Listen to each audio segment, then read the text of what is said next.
my notes. I want to thank you guys for tuning in.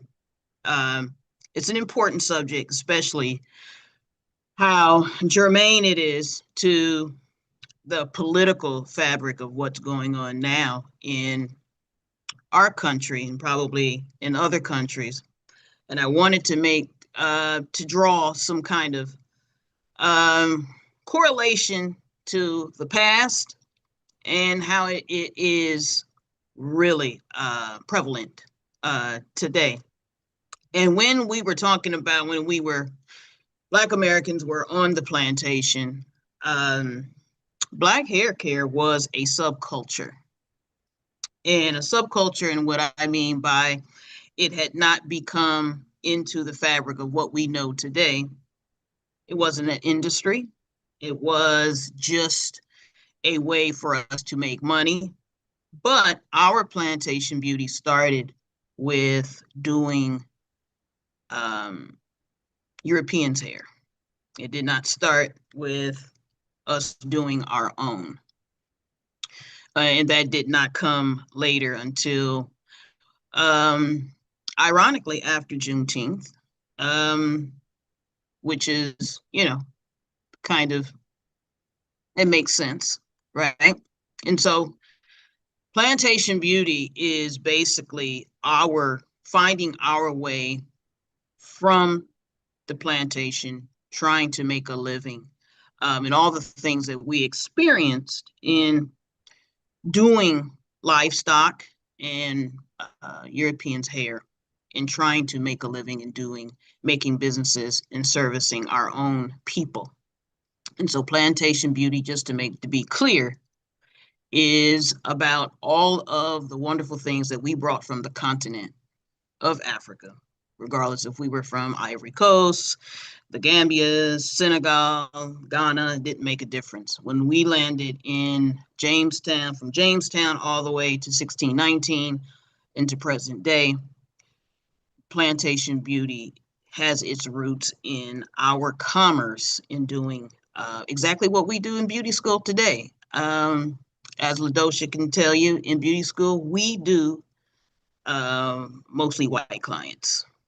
We do Black people's hair, of course. That maybe is prevalent in the 70s, maybe 70s and 80s. But and I don't know, Ladosha, if you can, tell us that you started on white clients. Did you start on white clients? I started on white clients. Yes, yes, ma'am, I did. And so that has its roots, once again, what we would call plantation beauty. And most people would say, oh my God, plantation beauty? Why would there be beauty on the plantation? That's because we were beautifying Europeans as a commerce first. All right. Next slide. You can just roll that on. Yeah, yes, no problem. Coming on down. And let me just say this. Part of this lecture originally is towards professionals, right? And why is your knowledge, or just your intermediate level of knowledge, should be in plantation beauty, right? Why it should be, why all Black women, especially Black women, should have some sense of awareness for or towards plantation beauty. Because two things: the plantation, as it goes into the industrial era of Black hair care, our job was, one, to deprogramming Black women, okay?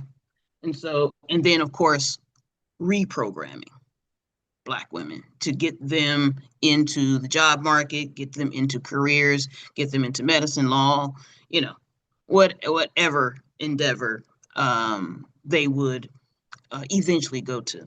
But I wanted to go to a quote to the great W.E.B.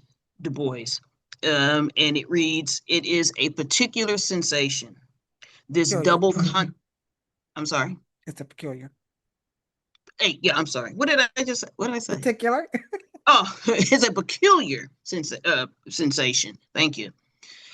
This double consciousness, this sense of always looking at oneself through the eyes of others, at oneself through the eyes of others, or of measuring one's soul by the tape of a world that looks on in amused contempt and pity. One ever feels his two-ness, an American and a Negro, two souls, two thoughts, two unreconciled strivings, two wearing ideals in one dark body, whose dogged strength alone keeps it from being torn asunder. Now that is one of my favorite quotes from him, but it is also so true, because how Black people managed to even have an identity of what we have today, or what we enjoy today, is pure dogged strength, which is very well coined in my opinion. And so, roll the third slide. Plantation Beauty is compiled by myself, but make no mistake, this is from the years that I was forced from high school into help my dad rewrite 400 Years Without a Comb, third edition. The original edition, I was too young. Second edition, I was in junior high school.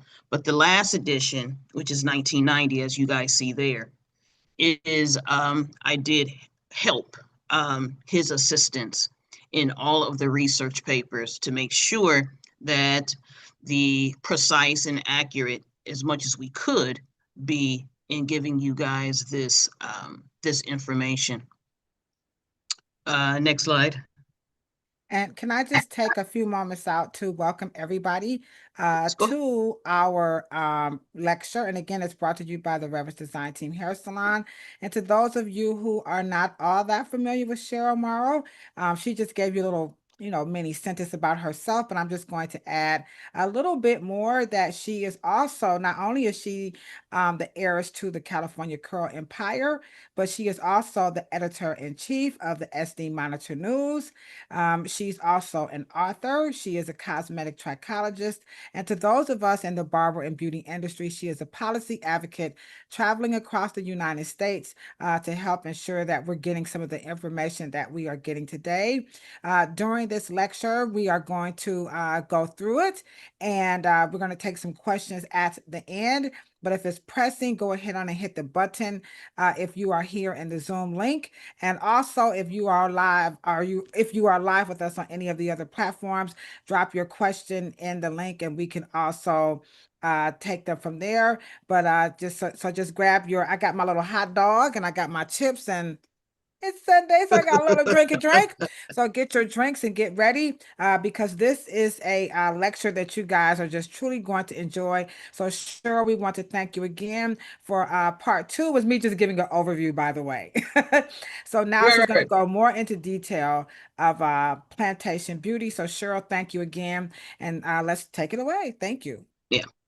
And so we were going to start with why Plantation Beauty matters, even though I gave you a short intro.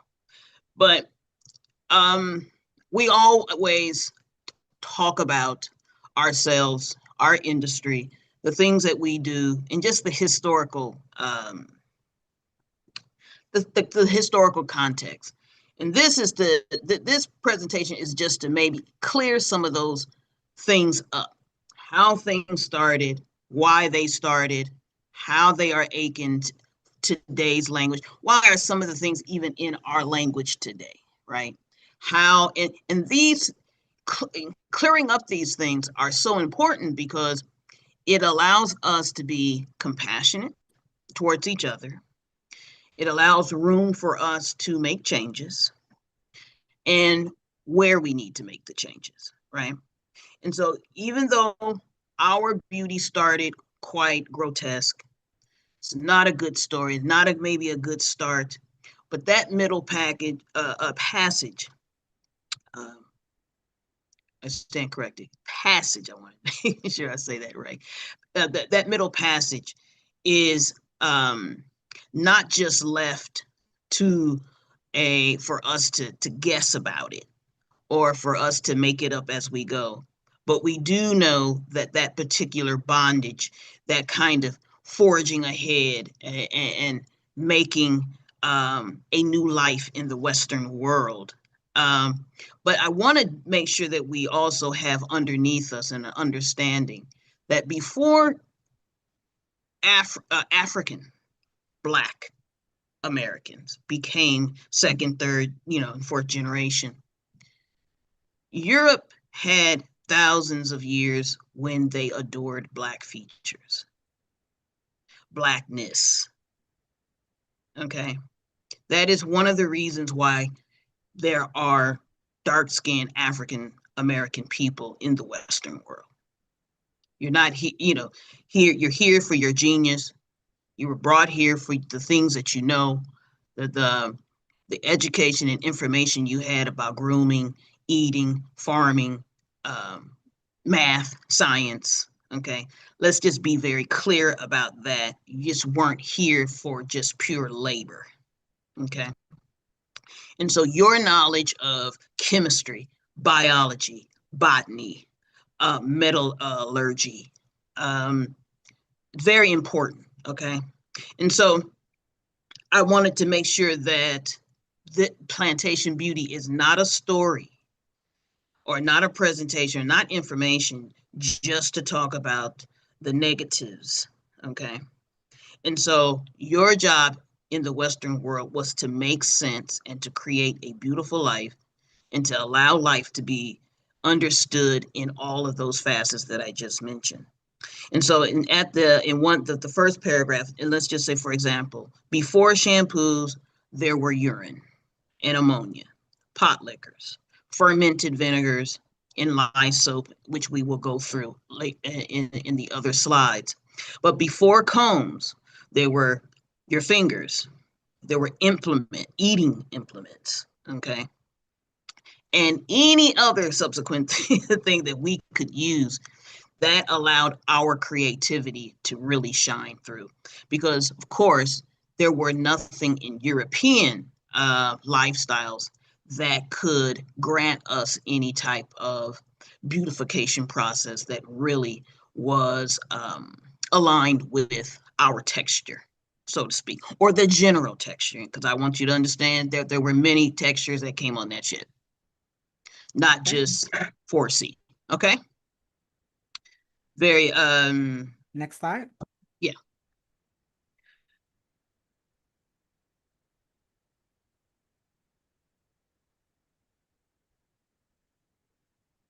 I did want to just shortly hit this and just in short, and this is very, and I think I did go over this, that during the era, and I'm going to be talking about the era between probably 16th century up into present day. Okay. We're going to go through 16th century. So we're going to probably go from just not Jamestown, before Jamestown, but right at the formation of the 13 colonies. We're going to go 1619 to present day. Okay. And because one of the things that at that time, Black hair as an industry was not formed. Your industry was formed on the black backs of you styling European hair. Okay. And then it's as today, of course, Black hair care or textured hair care is the global engine of style. It is and I made sure that I wanted to put two E's there. Okay. It is the engine of style and commerce, and it is the pinnacle of influence. Okay. And so even though there were no TikToks back then, obviously there's TikToks now, your essence, your name, your likeness, your texture, your eyes, your nose, your features, everything about you as an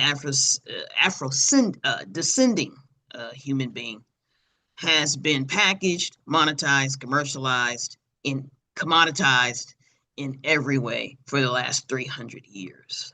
Okay. All right. And we're going to talk about the era between 1950, where it became under your industrial control. And then we'll go through the 90s and other stuff. But next slide. Okay. And again, welcome everybody to part 2 of the Plantation Beauty lecture. Go ahead, Cheryl. Now, what is it about this slide that is prevalent today? If anyone can put and respond, or please unmute. Come on, guys. What is it about this slide?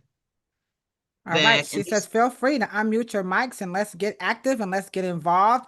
Because I know what I want to say about that alligator detention center, and it's happening in Florida. Now I'm learning too, y'all, but that is very, unfortunately, that's real. Oh, wow. Okay. So alligator Alcatraz has already happened before. Okay. Ironically, and one of the reasons why Plantation Beauty is so important to me, because it serves as for you to understand actually what MAGA actually is. It is a going back. Okay.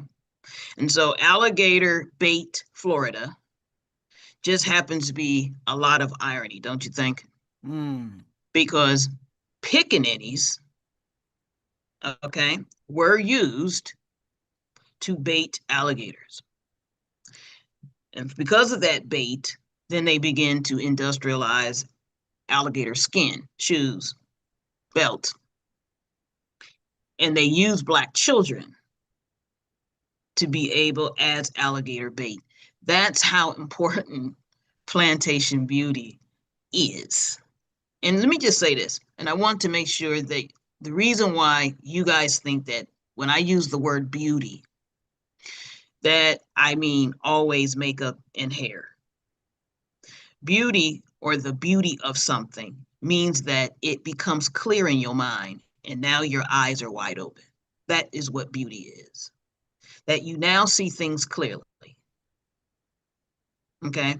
And so I just wanted to make sure that I could point to recent or just very recent things that are going on today. And so when you hear socio-political or the political people or politicians and you hear them say things, they are actually very serious about make America great again.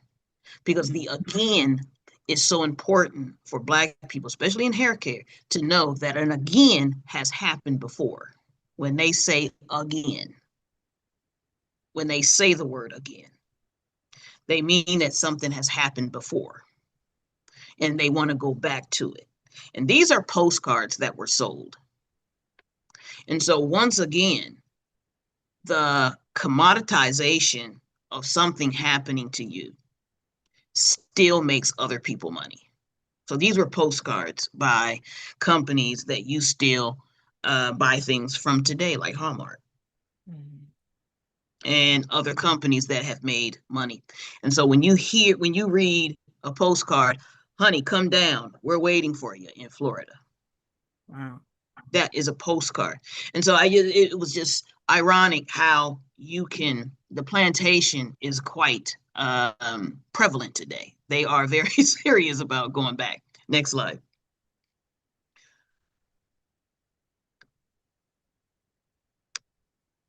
If you can go back to the top to where I can just basically steer this thing. We don't necessarily have to stay on this, but one of the things that I did want to hit is that the pickaninny, the features of a pickaninny, has everything to do with beauty. And so why in the Europeans' mind or in the Western world's mind, the shiny skin was so beautiful that in their mind, they said, well, that is what is attracting the alligators. And I know it's kind of grotesque, but can you imagine that trying to keep your children safe in ways that we have no idea, the level of protection and the level of things that we had to do because of our beauty features. And so instead of being able to And then sometimes those wonderful babies did make it, and so this is what the American imagination, the European imagination, this is the theater of their mind. You guys hear me say the theater of your mind a lot, but this is the features. And so right here at the bottom, it reads, the alligator bait image is a subtype of the racist pickaninny, the caricature, and the stereotype of Black children. And as we go into and so when you have this really dark skin, the premise is that you have white eyes, right? You have shiny dark faces and uncontrollable kinky hair, as they would say. Okay. And these particular postcards would show that this is the best way to get the alligators out of the water. So you can make an industry of alligator skin. But anyway, and I know that that's kind of weird, but now the second point I wanted to make about why the plantation is extremely important. Okay. And I think I actually did lighten all of this particular text, but I see it's not highlighted, maybe because of the word translation. But anyway, and I'll probably go back and forth to my slides. But anyway, but you guys are familiar with the beautiful bill, the big beautiful bill, right? Yes. And because beauty has always been a tip industry, and wanted to always draw the fact that, and I know we don't talk about the plantation a lot. We talk about slavery in the large, broad stroke of things, but the tip customer service came from the plantation. Okay. And the plantation is one of the reasons why it gave white CEOs and companies a reason not to pay you, because you made tips, and it comes from the Porterman industry. It comes from the hairstyling industry, because they figure that if you're getting tipped, well, then you don't deserve a wage. Okay. This is, I don't know about you guys, but this is it's compelling and riveting already. So, and it's important to draw two things that just happens to be in the Project 2025. It's important for us to understand, and I say it all the time, we talk about slavery, but we don't talk about the plantation. And the keys into what they're going back to is on the plantation. It has already happened on the plantation. And plantation is very key. And because I did not, as a child, I didn't have the luxury of not talking about this, because my mother and my grandmothers and grandfathers and my father made sure I was aware. I'm with Belita. Belita in the chat. Belita, I'm with you. This is already pissing me off. I'm trying to contain my anger. Okay. This is powerful. And so how, when they say go back, great again, this was probably the best era that they are talking about, because in this era, they did not, when you're talking about the Civil War, you're talking about the fact that now they have to pay somebody who they got something for free. Are you kidding me? And so all of the politics of the tipping issue and all of the immigration, alligator, Alcatraz, that is 2025. And it already happened in a place. And so when we become aware and say, I know where they're getting that shit from, they are returning in their mind. No plan B. And I always say, no plan B, always a plan A. You go right back to it, right? Anyway, go ahead. And so we've all heard of the Jezebel, the swizzle sticks, and the mulatto. If you can understand that they have caricatures that come from the plantation that are sociopolitically important, because this is how they're going to model their society after. How and what happened on the plantation. Okay. So now you have a pickaninny because you need that as a caricature. Right? You need unfortunately, the N-word. You need a nigga. That plays a very important part in how they're going to form and how we're going to tie all this in, right? And so now they need the Jezebel. Okay. The Jezebel plays a part because at that point, this goes into the Tejan laws. Okay. The Jezebel is a caricature that is important because, of course, now the desires of European men are uncontrollable. I mean, it's out of control at this point.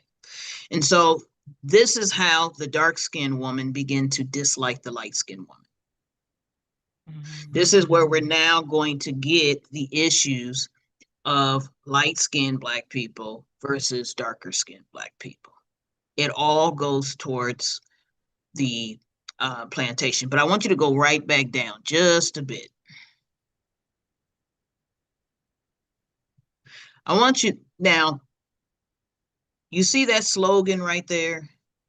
I went all the way with LBJ. That is LBJ for London. Yeah, Lyndon Baines Johnson. And she's pregnant. You can't make this stuff up. Can I just say something? And you know, like Cheryl said, feel free to unmute your mics and get involved into this. I can't even find an adjective. Just powerful presentation. But when I did research on my book, What They Don't Tell You at the Hair Salon, I hate to have to admit, because I'm kind of embarrassed at how ignorant and superficial I thought hair was. But there's no way that you can speak of any, you can't speak of Afro hair in any context without it being tied to America's history. And I cried. It was so emotionally, it was very overwhelming to think that humans could do this to another human being. And so I feel like, what you're presenting right now is, what I went through. And I hope you guys are starting to really draw the connection that hair isn't as superficial as we really think it is in the contextual culture of the United States. When you look at something like this, I know when I learned about soap, I feel like I needed a therapist. No, I'm not joking. I literally I'm joking. It's just. Yeah, absolutely. Yeah. And those sticks right there at the bottom are cocktail stirrers. So you have the over accentuated features of Black women's bodies, how it is connected to alcohol and drunkenness. Because, of course, alcohol makes you inebriated. And so what America is saying, that the beauty of Black women is intoxicating. Okay. And can I just say this again? I'm sorry. When we were in Africa, Rashida's in the chat. When we went to hear the history, now they have their version of history, right? And the griot was telling us, this was like by the bonfire. We were literally on the island of Janjambure, guys. It's not a joke. And he talked about what you just said, that in the slave trade, they would use alcohol to and inebriate them and do things and get them to sign things. And here we are now, as Cheryl would say, in the modern world, and we see the same thing with no context, because we would say, oh, you guys are making this stuff up. But they're not. Yeah. West African women would be their form of espionage to get secrets out of North African soldiers. They would call themselves Drianke, drive the Yankee crazy, or the drunken Yankee crazy. And there was so much body and dense to the whole experience, I guess that's what I'm trying to say.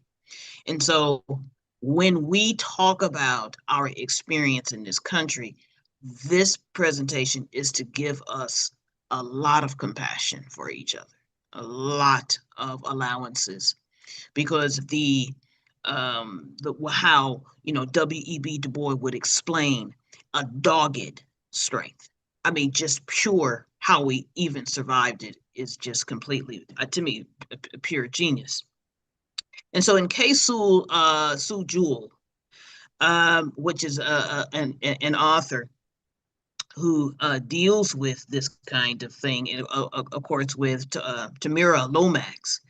The Jezebel Unhinged. A contemporary sociologist conceptualizes the Jezebel as a tragic mulatto.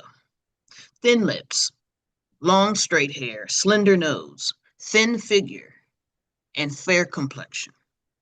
This conceptualization is too narrow, of course, but in how the tragic mulatto and the Jezebel is that all of these titles is juxtaposed on either biracial children or just light-skinned Black people. Okay. But of course, you need these caricatures because they need to define their sociology. So their sociology in the Western world is based on your bodies or based on your features, based on how they have uncontrollably or either but through trigger anthropologic triggers. So this has nothing to do with what you've shown them. This is how they see you and how they interact with you. And see, in the Jezebel shared reputation of being sexually seductive, and both are antithetical to the desexualized Mammy. So now you got Mammy, Pickaninny, Jezebel, right? And you have the nigger, the Negro. All of these are personalities, names, likenesses, okay?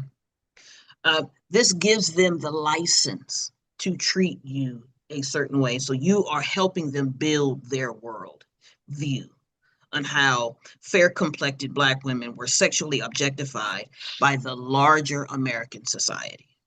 Okay, all right?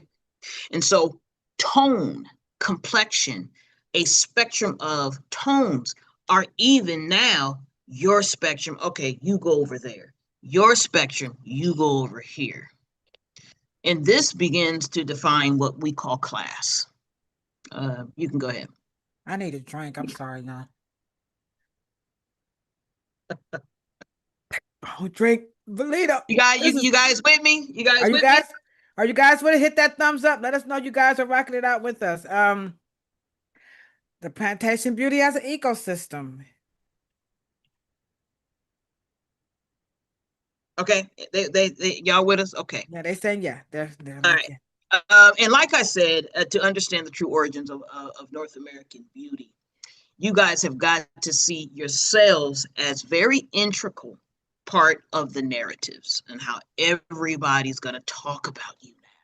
How everybody, and you have to remember, at this particular juncture, maybe 100 years before 1619, maybe 16th century, right? Black women, and I want to make you sure that you guys get this straightened out because this is how Black women were able to become, like Magdalena Walker, bank managers, very successful, because anthropologically, Europe has a level of respect for Black women that they did not have for white women. Does that make sense? No. I Anybody? know it. Let's see. Does anybody? Can you guys just put a yes or no? I don't understand that. Could you repeat that? That you kind of threw me for a loop. Okay, guys done. Because European men were in charge of their societies. That was not necessarily true in the African continent. Okay. The African continent turning patriarchal was very slow, and it was a very slow death of matriarchy. Very slow. It was and it was based on economics as well. So It was a very, not to say that it didn't happen. I'm saying as it became collectively acceptable, patriarchy was acceptable. Matriarchy died very slow and begrudgingly. So through Black women's persona, your history, your place in high regard in your native tongues and land, they begin to shift that onto white women. Does that make sense? It's even biblical. They begin to shift it onto white women. And then white women began to be the master of the universe. And then through all of this politicizing, through the Jezebel, the pickaninny, and the mammy, and the degrading of Black features, then that shifted to the zenith of the long hair, porcelain white skin, white woman. Got that historically in your mind correctly? Yes. Okay. But and that is the basis of class. Okay. But I do want to just go right back down just one level there to the bottom slide. Right there. That's fine. Mm-hmm. And so this is what I'm going to need all Black women to consider and Black men to consider. So when we talk about Blackness, Black hair, Black features, Black skin, Black names, likeness, and image, I need you to have a sense of compassion and great empathy. And I want, one of the words that I want us to try to take out of our language is assimilation. Try to take that word out of our lexicon, okay? It's a system of adaptation. You are adapting. And I mean, you're go ahead. Why do so many scholars say, because I know in my writing, I'm just confessing here, guys, and if you have anything to share about your thoughts on this, especially to those of us who work in the public domain, I'm just speaking for myself, that when you do research or you read books or you go to lectures, you will hear scholars talk about our transitioning into this free world as assimilation, but you're saying that it's a system of adaptation and innovation. Right. It is quite genius, and it is quite brilliant under the neurological pressures of Great Depression, of great, you are powerless and defenseless, yet you managed to create your own form of adapting. And adapting means that you are going to still create something that you can function within, regardless of what the outside forces are demanding and putting you in a pressurized, compressed, depressed, oppressed environment. And that is always the most brilliant thing your people, the gift they gave you. Okay. Assimilation means that they had a choice. Oh. You didn't have a choice. But you did have a choice in how you did it. It doesn't matter about why you did it. And that's one of the things. I don't give a damn what scholar says it. I don't give a shit how many books they wrote. I don't give a damn about what they talking about. You weren't there. I weren't there. Selena weren't there. Pamela weren't there. Belita weren't there. Rashid wasn't there. And I guarantee you, the best set of circumstances of any semblance of what we're talking about today would bring you to your knees. And so what I am basically saying is, because we don't focus on the art and sciences, the culture underneath the great neurological pressures, the great cognitive pressures that we are talking about, the brilliance and genius of creating these systems of adaptation and innovation under those circumstances is to be admired. That's what I'm saying. I'm gonna Because, be drunk by the time this riveting, guys.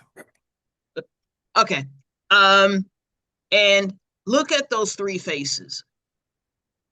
And this picture is very telling because there is a little cute little white girl in the back. I didn't see that. Okay. She was the adult.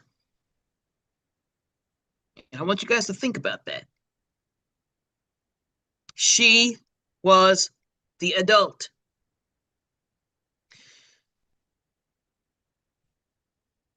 Just wrap away.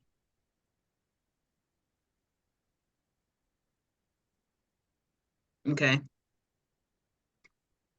I want you to read Valita's comment. Yes. Try not to cry here, y'all. Okay. Assimilation, is that the one you're saying? Yeah. And then Assimilation. Terry's. Okay, I'll read these two. Assimilation is a way of having you pretend to fit into American society. Anything contrary to that is a problem for them. Example, the way we wear our hair is the issue for white America. They want to assimilate us into straight hair. Next comment.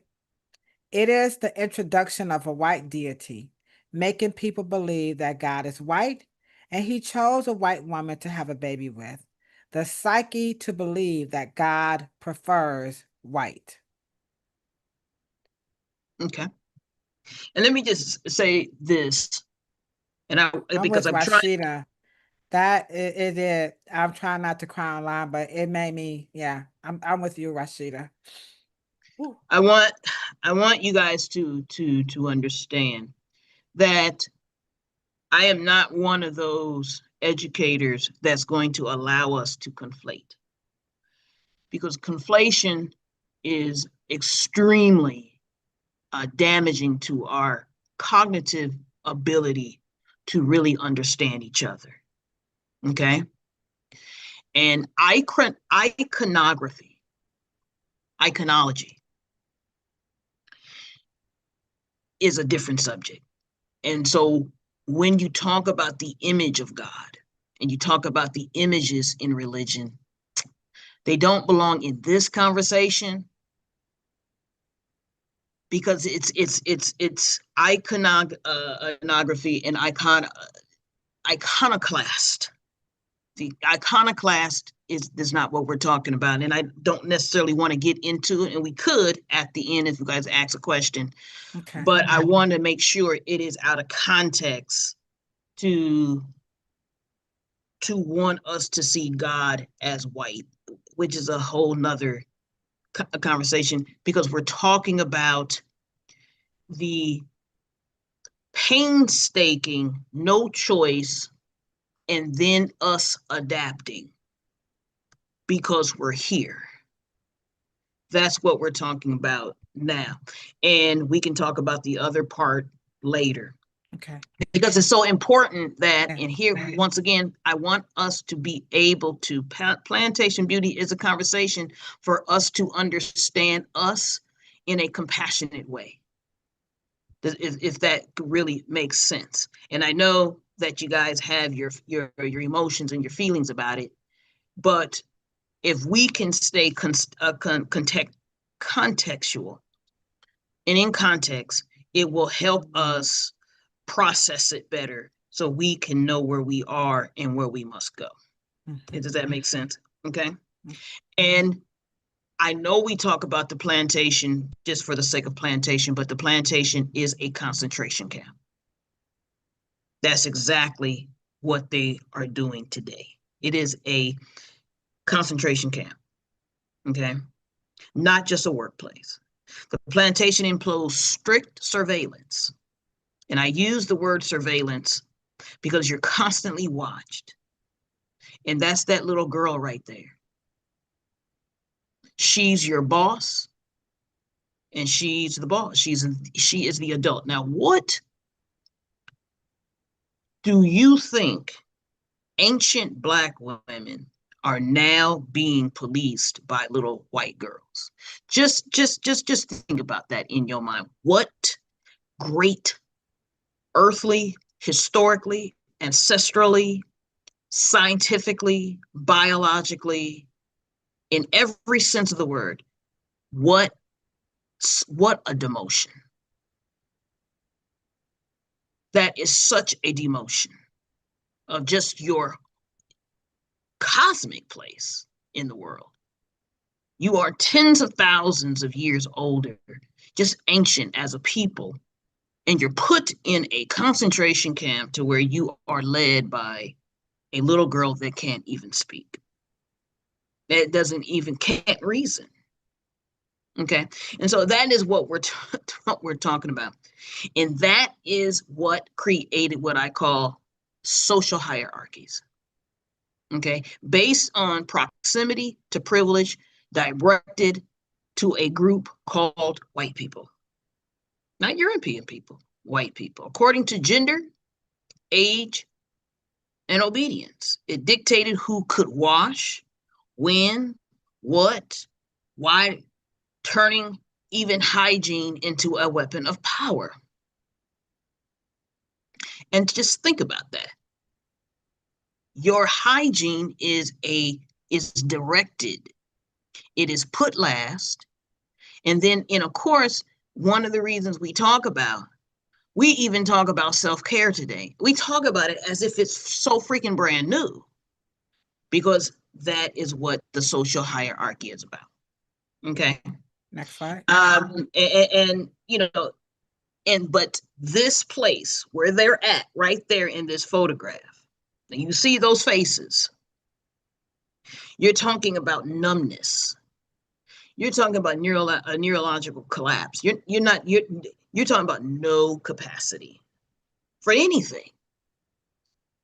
To be happy, to be a woman, to be a partner, to be a wife. Nothing. There is nothing in the tank in those faces. Nothing. Okay, you can go ahead.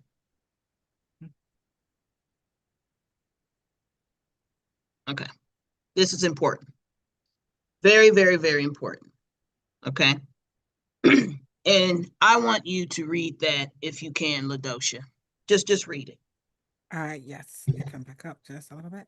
Yeah. Without tools, enslaved Africans used animal fat, botany, ash, herbs, fermentation, and ingenuity to create their own personal grooming systems under system duress.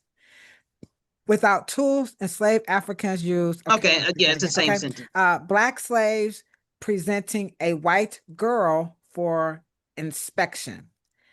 This pen and wash drawing of what is a black eunuch presenting a Latin white enslaved girl for the inspection of their master, the viewer being made complicit in the intended purpose.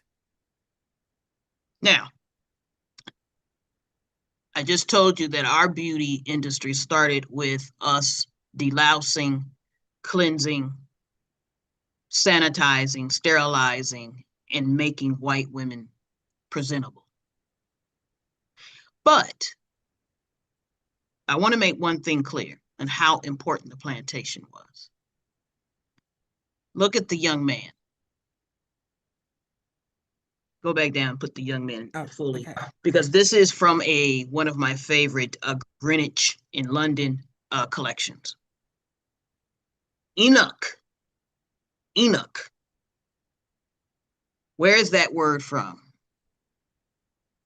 Okay, let's see. Does anybody know where the word Enoch, EUNCH is from? Is what Cheryl is asking. Okay, let's see if we got some questions in the chat. Okay. Oh, Selena, the Bible, Valita, the Bible. Okay. This is how gay men became involved in beauty and fashion. He was the only one safe enough that the master would be safe enough with white women. So when we talk about the power of our history, it was Black gay men who saved our asses to try to keep the community together, because he was the only one that was trusted. He was the only one that was trusted to bathe when Black women couldn't do it. And what eunuch that we know that's probably the most, and he was, now eunuch meant two things. I was just gonna ask. Celibate, don't sleep with women, or castrated. So you can't sleep with white women.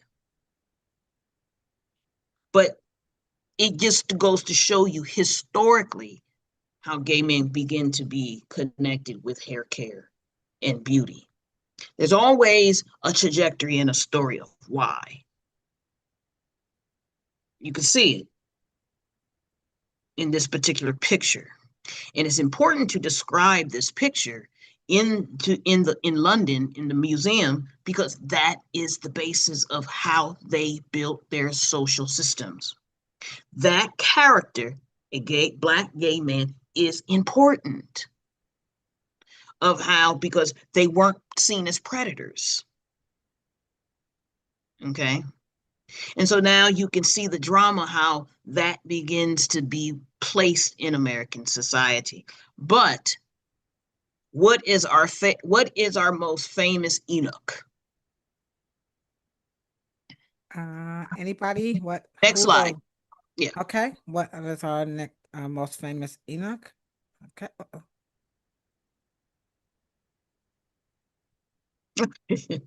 Question. Oh wait, that was the part. I'm sorry. That was. Yeah, that's a continuation. Okay, Yeah. I got you. Yeah. There he is. Wow. Our most famous eunuch. Is that George Washington Carver?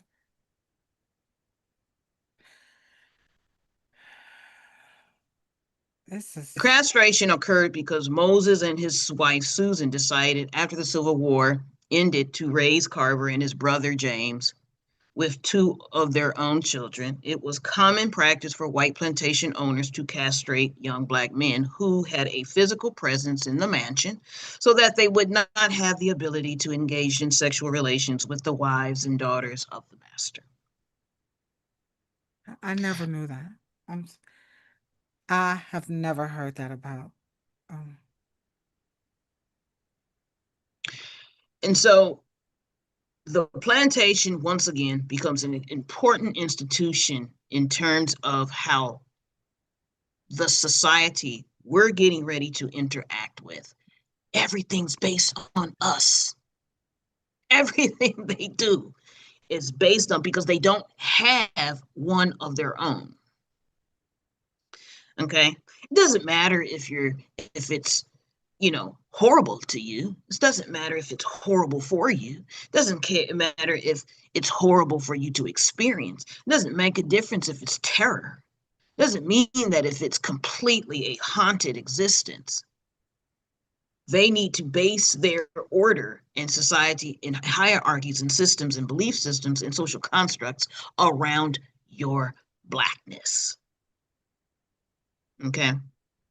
And so the story goes, that's one of the reasons why Black men would conflate George Washington Carver of being gay, because his voice never, his puberty never matured, and so his voice sounds very squeaky. I think that's because we didn't know that he was castrated. I didn't know. Okay. Now these two characters, of course, this is one of my favorite, because this character is the masculine Black woman. Who's the last masculine Black woman that white men were afraid of. The one who ran for governor of Georgia. Oh, Stacey Abrams. Yeah. Stacey Abrams is a stagecoach Mary and a Harriet Tubman character. Very strong, robust, full-figured Black women. And in the minds of white males, this is the pinnacle of strength. This is who he met when he went to the continent. This is who he first anthropologically met. Now, if you guys are not familiar with Stagecoach Mary, and I know you guys are very familiar with the incredible super heroine levels of the Black female, robust, okay, Black woman. They admired this character so much in American fabric, okay, because of course this is all based on beauty. This is all based on her features, how she carries herself. She's robust and she's strong, right? This is all based on that. But Stagecoach Mary actually is what gave American Western Hollywood John Wayne, actually. John Wayne is Stagecoach Mary. Okay, I'm with Cafele. We need some 2 lines of Coke. Okay, let me get some liquor with that. Yeah, that walk that What you talking John about, Wayne, Willis? What? the walk, yeah, the walk of John Wayne, that swagger, that's They said that was because Stagecoach his Mary. feet were little. He had little feet or something. You guys remember that? No, that's Stagecoach Mary. Oh my God.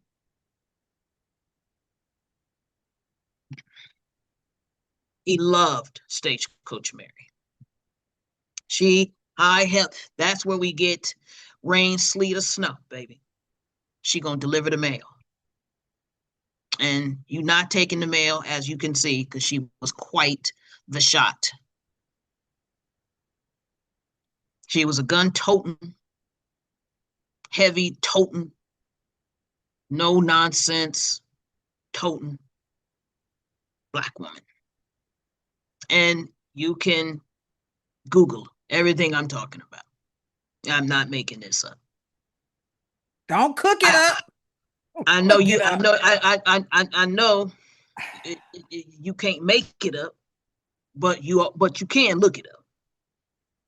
Okay, Stagecoach Mary was very influential in John Wayne. I have a nose like Stagecoach Mary and lips, but and to go through these levels of body forms, and one of the and to make sure that is to keep us in love now, because we were these characters. We weren't characters in our own life because we all had a Stagecoach Mary for an aunt. These are archetypes. These are our archetypes, but they use our archetypes to create their world. Plantation Beauty. Even omission or commission, it didn't make a difference. But you see those particular strong body, big, robust type of women in our family, and they were that safeguard. The Enoch, the gay male, our safeguard. They were the ones that say, excuse me, I'll do it. They kept, and let me tell you something. One of the reasons why we have virtues, the virtues of Black women preserved, it's because of gay Black men. They would say, nope, I'll dress them. Nope, I'll take the baby. Nope, I got it. Nope, I'll get it. No, thank you. And they would intervene. And that's important. They were always looking out and trying to preserve. When they knew certain females were in trouble, they may not be around men that they shouldn't be, they'll say, oh, I'll volunteer. And that was one of the safeguards that we had. And this conversation is just to make us compassionate for all the characters that came from the plantation and to make sure that we form a thank you. Now go back down to that particular picture. This is where we become professionally presentable. And because, of course, this is where we become nice white people. And this is the pickaninny. And when our white children, the white master, whatever, began to befriend the children of their parents, who their parents owned. And this is now the marriage between of how wanting to dress up Black women. Now, one of the things that I want you guys to understand, because Black people have the dominant curl pattern, which means the dominant curl pattern can be curly, curly, curly, and it can be straight. Now, it can be straightened temporarily with heat, but the point is, this is a picture of adapting. This is not simulation, folks. This is not, and I'm going to give you a reason and proof of what I'm saying, because I want you guys to understand that there was 2 blue-eyed doll tests. There weren't one. There was not one. There were 2. Children who were taught by white teachers preferred the white doll. That was the one used by Thurgood Marshall to make the point of school integration. But make no mistake, children who were educated by Black teachers preferred the black doll. That one was thrown out. So stop saying assimilation. We just did not want to do that. That was not our first choice. So please, please, if you can, find it in your spirit to give your people a break with that. Okay? That was not our first choice. Okay? Adaptation is under pressure and force. Assimilation is usually by a choice. Okay? Now, it was a cultural clash of hygienic systems. Europeans arrived with deeply superstitious and limited washing habits. Africans came from traditions of sacred cleansing, herbal baths, hair rituals tied to spiritual identity. That's important. We just didn't lose that overnight.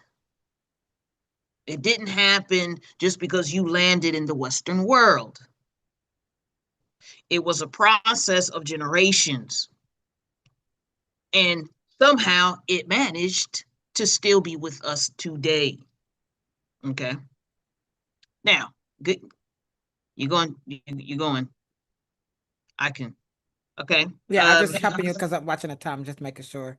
No, but well, maybe keep going. Maybe it's probably lagged. Yeah, you're going back down now. I can't. Anyway, let me just go to. Let's just go because it's not moving on my side. Okay, let's go to the Tesian law so I can get in. Whoops. Into, getting a little stiff neck here. Okay, guys. You went past it. But anyway, go back up. I'll say, hold on. I just want to go back to the writing. You're at the picture, but just go back to the writing. Yes, ma'am.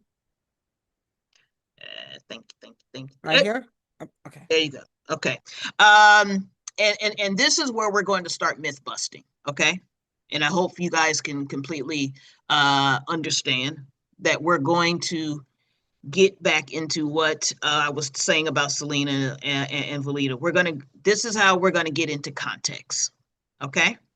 Now you will hear your wonderful, lovely, fabulous Black sisters talk about the Tinyang.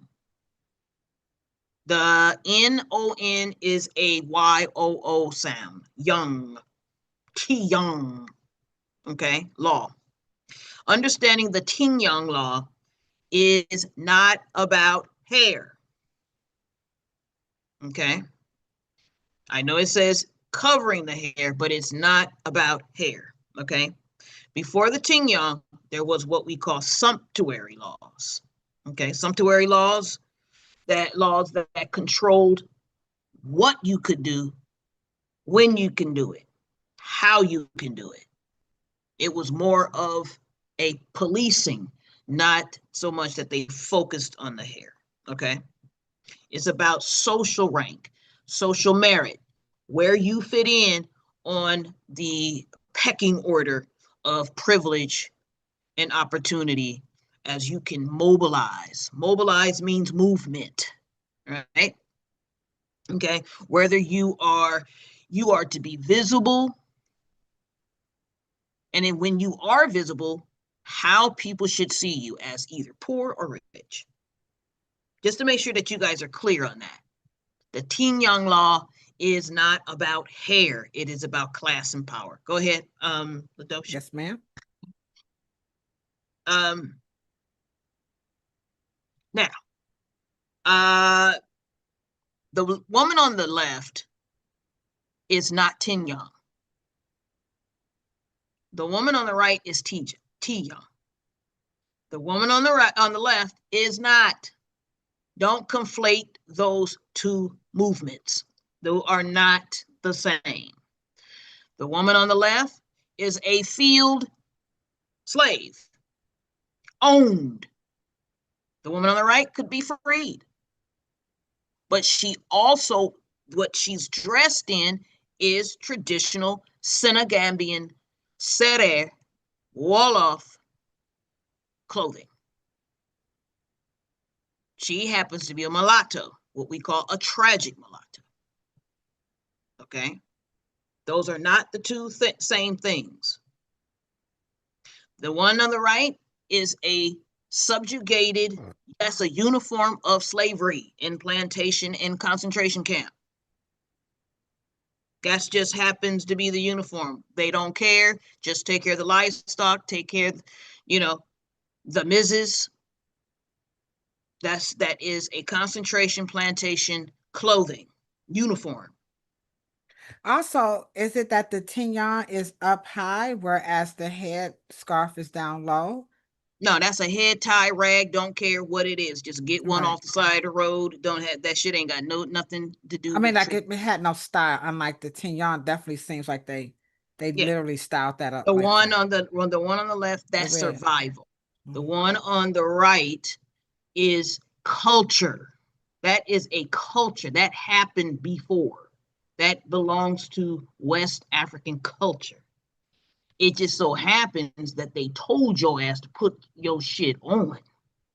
Put your culture back on so we can make a division from white privilege to you being back there as Black culture. They just wanted you to wear your uniform so they could identify you. But the one on the left, don't conflate that one. And don't make them both about hair because they're not. Okay. The one on the right is about culture, placement, privilege, and you in your plight and class. They didn't care if it was African. They just wanted you to look African. Well, in your tradition. They just wanted you to look like that. But the woman on the left is completely on the plantation. That's just ravaged. That's just rags. That's just protect yourself from the heat. You know what I mean? In the sun. That is, and I don't want us to conflate those two. Go ahead. Yeah, you can go back. Yeah, that's like, yeah. That is Tiyang. That's how you looked in your native land in certain cultures or in certain tribal clan townships. You could be Serer, you can be Fulani, you can be Wolof. Okay. But my point is that it's not the same as pickaninny. Okay. Now, these were freed women in the South. Okay. But how? Sorry. I'm going back up. Sorry. Mm-hmm. but how important, because I want Ladosha to read what is underneath that black and white photo. Okay. Members of the National Association of Fashion and Accessory Designers, an organization created by Mary McLeod Bethune and others to battle mainstream white gatekeeping throughout the fashion industry. In 1975, Mrs. Vanilla Bean was inducted into the NAFAD Hall of Fame, also the hats. Yeah, I know you guys didn't know that there was a Hall of Fame for Black fashion. Damn. How many people knew that in the chat? Now, you see those hats? That happened on the plantation. Church hats is born out of two cultures, West African culture of the Louisiana mulatto Senegambian and American ingenuity. We create an industry out of our culture and our ability to adapt. And we think that it's just church culture. No, it's not church culture. It's actually fashion. It's actually fashion. We looked like this a long time ago. And this is why we need to not just focus on slavery. What did you do on the plantation? What did you do in the life of being a slave? While being a slave, we created things while being under the most nasty, vicious conditions known to man. And you still industrialized. You still managed to do that. And that's why I don't like when we talk about ourselves in such a way that does not leave it open for us to be compassionate and say, wow. We need to be saying, wow. Every second of this conversation, wow. I mean, just wow. I don't know about you guys, but I'm just drinking and I'm saying, wow. Wow, wow. So that picture where that black woman right there with that red rag, don't be talking about those ain't the two. Those ain't the two. Those are not the same person. It's not the same era. So when you tell black people, you got to say, okay, baby, who and when and what period you're talking about, because I'm not going to let you just lump everybody in there, because your people was doing several different things. And let me tell you something. Those women in that black and white photograph don't look like they missing any meals. And Those I are double dog fashion you. designers. And I double dog you go back as I listen to this. I think about my grandmother. I wish I had a picture of her and my great grandmother. I don't think I could have told my grandma and my great grandmother that they were trying to assimilate. Now that I Oh, think hell about what no. Cheryl is saying, can anybody in here imagine telling just go back into those pictures that they could come to life? And you said to your grandmother and your great grandmother who were dressed very similar to these women in the black and white picture that they were trying to assimilate. So that makes me yeah, something to think about. Okay, Absolutely. I'm gonna go to your focus too. Okay. Wow. Okay. Yeah, we got 2 more to go. Just 30 minutes. We rocking it. You're doing good. Okay. Okay, So let's get a brain check. How is everybody enjoying the lecture so far? Are you guys? Nobody has left out, so we must be doing pretty good here. Yeah. Let's okay. see. Are you guys enjoying it? Definitely. Wow. Yeah. Okay. Okay. Everybody's doing good. Thumbs are going up. I mean, chat comments are coming in. Thank you guys again. Okay, Cheryl, focus too. Washing and hygiene. Okay. Um, um, to try to shift this conversation, we'll move the slides along The to just birds slowly. Yeah. right here. Go ahead. Okay, here Yeah, we we go. can go back to it. This is how we got the word nappy. Okay. Now, those in the red picture are what we call burrs. Oh, they look like little Burr. butterflies. They're the what the cotton sits in. That is the womb of the cotton. But they're very sharp. Okay? And that is where we get BBs, kinks, and that and, I and mean, the that. bees come from this right here. Right. That is a plantation word.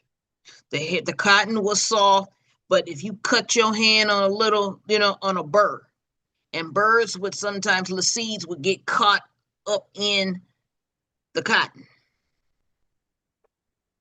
That is where the evolution, because cotton, just to let you guys know, cotton anatomically, scientifically, microscopically is the closest depiction anatomically, microscopically, that looks like Black people's hair. Out of all of the plant fibers. Okay. All the plant fibers look like, under a microscope, cotton is anatomically very close to Black people's microscopic hair. Ironically, that would be that, right? And so while I don't want to give nappy to white folks, that is not a word that white folks created. That's a word that Black people created. Okay. Now, why is that important? That's important because that, once again, that is our way of adapting. Okay. Now, how many times have you seen a Black woman and a Black man self-mutilate, self-degrade before somebody else did it? And that's one of the problems as hairstylists that we have to combat, is self-degradation before somebody else degrades you. So you can feel better about how you don't feel whole about yourself. So what you'll do is that you'll get out in front and you'll call your hair something before somebody else call your hair something.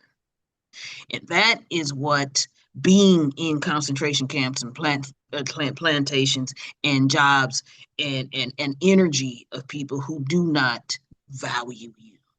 It's funny That's what that it's funny that you would say that, because I notice like a lot of Black, I don't know about men, but I do notice that Black women in particular, even mostly in the salon, but I do hear it out of the salon, where a Black woman will quickly refer to her hair as nappy real quick. No matter what the texture is, they will somehow say that their hair is nappy or kinky. That is mind blowing. And yeah, wow. I'm just saying, y'all, it's true. Yeah. Yeah. Okay. And one of the reasons why it's important for us to, once again, talk about it is, one, for us to create the compassion we need to heal it. Because I want you in your compassionate energy. I want you to try to understand how our grandmothers, great-grandmothers, and great-grandfathers feel and felt. So we can get underneath it and be quite compassionate, because we need to deal with it and stop it. So we can't be in denial about it, right? And so it's just very important for us to understand why your people and your sister will say something about herself thinking that you thinking that, and then you ain't thinking that, right? And so for us to have to get and deal with that. Anyway, but just so you should know, Cheryl, that your words are on the next page. I know. Yeah, I know. Okay, all right. Yeah. Microsoft Word, you're the converting did something weird. Yeah. Okay. I get it. I'm on board. But anyway, this is started in Europe, Spain, Portugal, and England. Okay. I want you guys to understand that the above picture is a picture by Leonardo da Vinci. And if you don't think that they saw how important hair was to the African body. They too wanted it to be important to theirs. And as you can see, that is the crest of one of the oldest hair orders. And I call it an order because it was an order. It was seen as a high esteem. It actually, it was above dermatology. I know it switched in the mid 20th century, but trichology was of high order. And you know, and to understand how deep this is, you can see the picture because our job was in beauty. Well, it wasn't beauty school, but our job on the plantation was always to cleanse white people, sanitize white people, delouse white people, and then give them a chignon or some kind of plat. Okay. So as you can see, Europe has a lot of decades, a lot of centuries, a lot of millennia on looking like they got black folks hair. Okay. They got a lot of energy on that. But go past just a little bit. Now, right there. Now, this is their creed. Capillos salutis custodis. Custodis. Latin for hair, well-being, and guardians and protectors. And that's what this symbol up here represented. Yes, Wow. that's So the this crest. is Latin That's what for, right. oh, guardians of healthy hair. Wow. Okay, come on, y'all. Let's give Cheryl a big clap for that. Come on. Down. Jesus. Oh no. Wow. Right. Very high order. When you took care of black people's hair, and by the way, just for you New Yorkers, for the New Yorkers, right? Hey, Erica, for your New Yorkers, right? The most decorated Catholic in the history of Catholicism is a black hairstylist. I think he's got about two or three streets in New York City, and he is buried under the crypt center of St. Patrick's Cathedral, highly venerated. He was venerated in 1996. And what's but his that's name? just Pierre Toussaint. He was Haitian. Okay, Valita, don't cook it up. Valita's gonna look it up. She's fact checking in the chat. Pierre Toussaint. He is the most venerated barber in the world because he is under a cathedral in New York City. Yeah, he's got two. I think he's got about two streets. He's got one street in Rome, One World Trade. I used to cross it every time I would go to the bank when I was in New York. And I think he's got one on the east side. All right, barbers and cosmetologists, we need to get a picture of Pierre Toussaint along with Dr. Willie Morrow and now Cheryl. Toussaint, okay? And Toussaint. Okay, Toussaint. Okay, and put a picture of them in our businesses and parents, if you could, and your family picnics and your gatherings. Especially, I learned that the 4th of July is now called the 4th of July.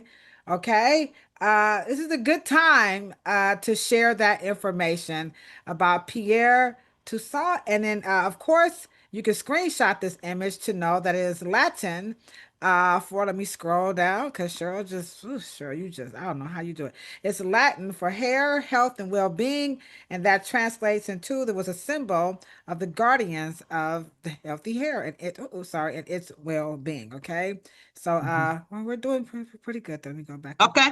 All right. Okay, let's see. Okay, with the chat. Any questions so far? All right, any questions so far? Oh, and Valita did drop it in the chat. There he is, Pierre Toussaint. She has a JPEG file, so feel free to copy this information and continue the discussion amongst your friends about Plantation Beauty. And Cheryl says, if you have any questions, drop them in the chat. Or if you want to, you can unmute your mic. And that's right. Y'all yeah. can do that. Yeah, unmute your mic. And she says it's informal now. And let's let it rip. We got a good 20 to 30 minutes left. And so, Cheryl, I'm just going to scroll down to the next slide, correct? Okay. Yes, ma'am. All right. Okay, here we go. Oh, J.K. Rowling. Okay, I love her. Okay, now we done. Now this is where whitewashing is important. Oh, come on. Oh, J.K. Rowling. Oh, Belita, we gotta go up. Come on, not J.K. Okay. Belita, make sure she all right. I'm here. Yeah. Sometimes you got to get in here and get some. Everybody needs some resuscitation. I know I do. Yes. I had to take a step back on a couple of these topics. Okay, go ahead. Whitewashing. I can't take it. Okay, now this is where Black people, I think, are their most brilliant. Okay, now because of course you brought this philosopher's stone with you. Now, if you guys remember the movie The Jewel of the Nile, where I think Kirk Douglas or one of the Douglas boys and Kathleen Turner, they went on this quest and they was looking for the Jewel of the Nile. Boom, boom, boom, boom, boom. And then right at the end of the movie, the person said, the guide said, there he is. And they said, it's a person? The Philosopher's Stone is a legendary alchemical substance said to possess incredible powers, including the ability to transmute base metals into gold and silver and to create an elixir of life that grants immortality. It is a central symbol in alchemy, representing perfection, divine illumination, and the ultimate goal of alchemical transformation. What do you guys think that actually is? This is white.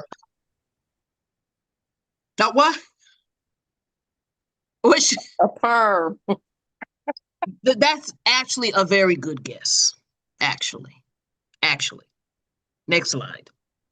All right. Okay. Ah. Now. Good, Melina. Okay, now. Just so before we get into what that is, okay? The Philosopher's Stone, and when you're talking about chemistry, the problem with and why it's important to bring Black people to the Western world because it was a mystery. Certain things you don't know until you get either the oral tradition or you get it in a book. And so chemistry is the basis of everything. Mathematics, medicine, everything. And so one of the things that I always will say to people on this particular subject, what you made on the plantation is actually the most incredible shit I have ever seen.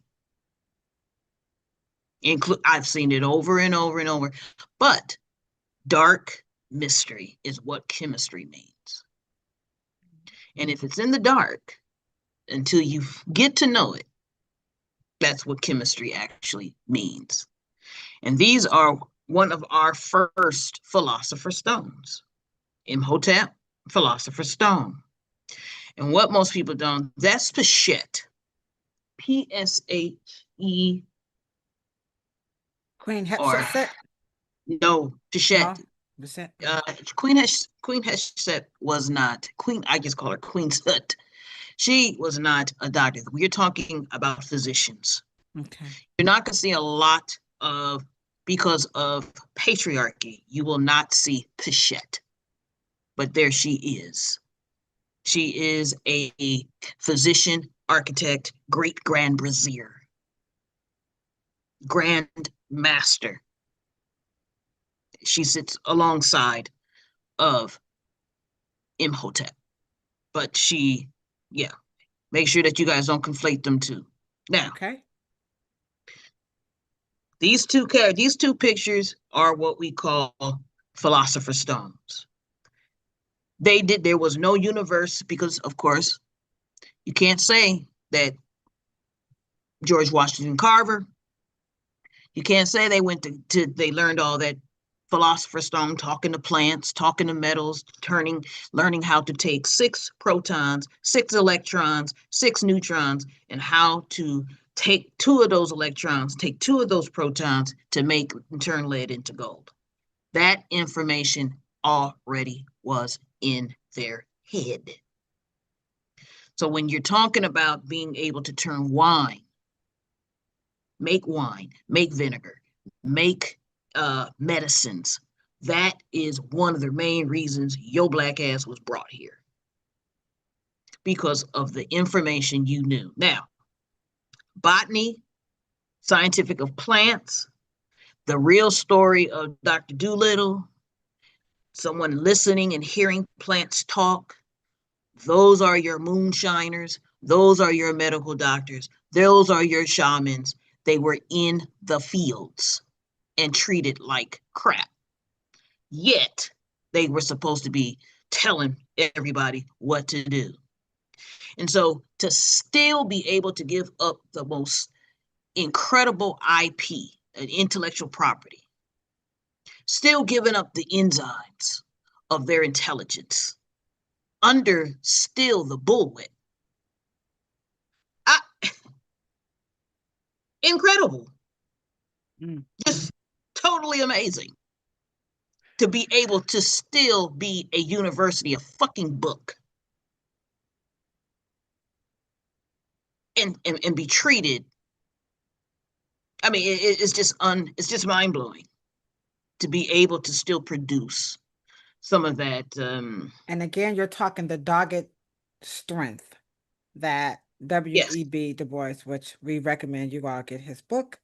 Okay. Next slide. Next slide. Yes. Oh, sorry. Okay. Oh boy. Okay. Now, that's a salon. I want you to look at those clients. You're talking about spraying, sanitizing, trying to get people who had, the most incredible. Talking about low-level styling ability. And to see that now, one of the things, and I think if we can get and I'll try to get this slide presentation, because I don't know if these links, because I put the links. Wig, and for y'all, for the world to be trying to make, hold on just a second, sweetheart. Yeah, I'm sorry, I thought I was something at the bottom. Go ahead. To shame Black women in wearing wigs, y'all need to stop. Because Europe's relationship with wig wearing, is so nasty that y'all need to don't even eat. And I know we have our issues and we can do better, and I understand. But I want you guys to make sure that you don't keep putting it off. There are pictures. Next slide. There are pictures in us. They needed us to fix those problems. There's that link. So you guys, if you guys can, make sure that you go Time Machine. I will put it in the link now. Yeah. Okay. Do that now. So you guys can make sure, because all of these references, I've had these references for years. Okay. Yeah. This entire presentation is sourced, by the way. Thank you, Cheryl. Can I read that? I just want to. Yes, go ahead. All right. I feel like I'm in the 6th grade. Okay. 3 centuries ago, enslaved men of African descent in the low country of South Carolina routinely shaved and coiffed their white owners. As the population of free persons of color swelled in the late 18th century, Charleston, Black men with hairdressing skills opened segregated barbershops, catering primarily to white customers. On that link, So even the books on our podcast, Styling Jim Crow, I want you guys to understand we started it. We started it. This is your industry. We brought this to the plantation. We cleaned them. We styled them. We cut them. We styled them. We coiffed them, made sure that they could live and operate and be humane, to look humane. And that's why I don't want you guys getting confused with the Crown Act talking about you need to look neat and professional. You made them look neat and professional. I want you to make sure that you can get some compassion in your mind and say, okay, wait a minute. Let us chill out on all of this talk about what we don't do. Now read the second part. Generations of Black barbers dominated the city's tonsure trade in the middle of the 20th century. When the politics of desegregation introduced an ironic shift, the familiar Black barber shops in our community today represent the continuation of a tangled colonial legacy of shared history. And I implore everybody, please get the book, Styling Jim Crow.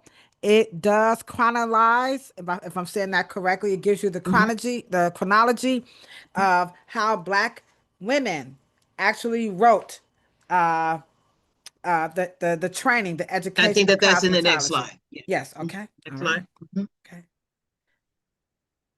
Oh, yes. Now,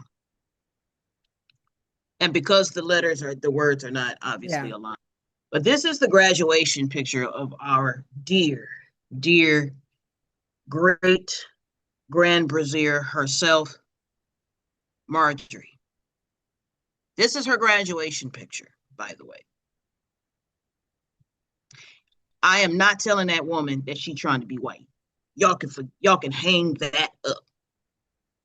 I would have never told her any such lunacy. But go ahead at the bottom and read what is at the bottom, sis. All right. So again, barbers or hairdressers, as they were once commonly called, who practiced their arts on the heads of other men. African-American hairstylists who focused on female hair existed in the 18th century and 19th century Charleston, but they generally worked within their own households or visited the private homes of their clients. Women of previous centuries trimmed their hair frequently and generally relied on female family members or enslaved servants to dress their hair. Commercial hair salons catering to female clients proliferated during the second half of the 20th century, but that the industry barely existed here prior to the 1950s. Now, these are just ads, okay? Because Black women, we could not have our money was not in banks. We couldn't really be up on in business because, of course, we had a double-edged sword. We were Black and we were women, so we had to really hide. Now, but what is most important in this ad? What's in the ad? Together with an assortment of what? Braids, fronts, puffs, and curls. Okay, that's natural hair, y'all. Come on, y'all, hit that woof, woof, woof. This is the Bob. That's natural hair. We wasn't doing no chemicals, okay? We weren't doing no chemicals. I need y'all to understand. And the great Malcolm X always said, if my people don't know they've done anything, then they won't do anything. You've done this already, okay? Another ad, okay? We were in great demand. I'm telling you, it wasn't no Black unemployment. Them bathing saloons. Now, the cover of the book Imperial Leather is a bathing house.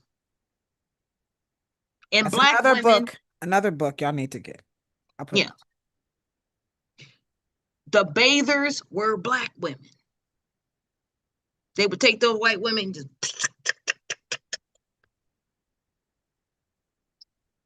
delouse them, cut them up,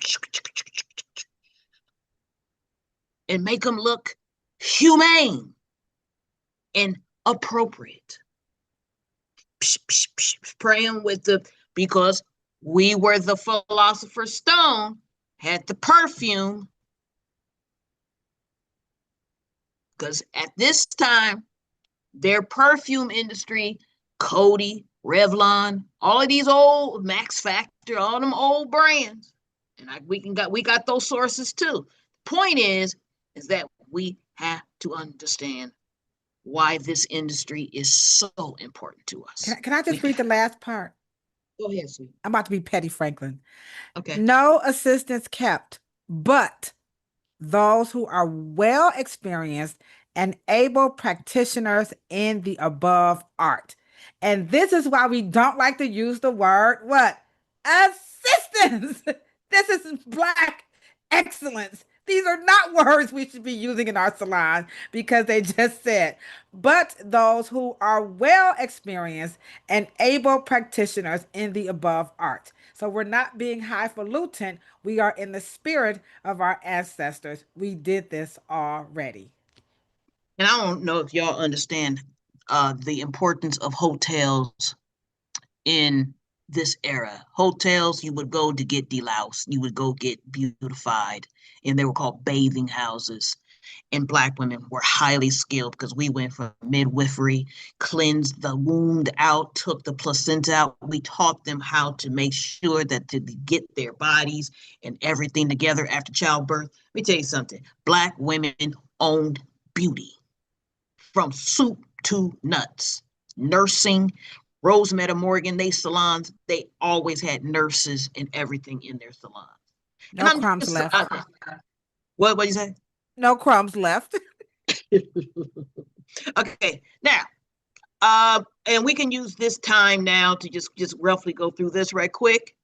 And I wanted to hit this because one of the things that I wanted all of those who are viewing it and even in, just on the chat anyway, I want y'all to get this conversation right. Sodium hydroxide, salt, soda ash, potassium, or what y'all call so-called relaxer came from the plantation. Please, y'all, please, do not give that to white folks. Do not give that to white people. That is your formula. With a few lines and circles of petrolatum and potato starch. Now, however, I'm sorry to say, sodium hydroxide is natural. Soda ash is natural. Lye is natural. Y'all got to stop with not knowing. Okay, this is now. Your great-grandmothers, great-grandpapas, they knew this. Now, let me ask you a question. If someone can just ask me, don't be looking it up. Just if you don't know, just say you don't know. How is lye made? All right, chat. We're doing pretty good. Let's see. Come on, don't be scared, guys. How is lye made? How is lye made? Selena said concoctions. Okay. She said concoctions. Okay.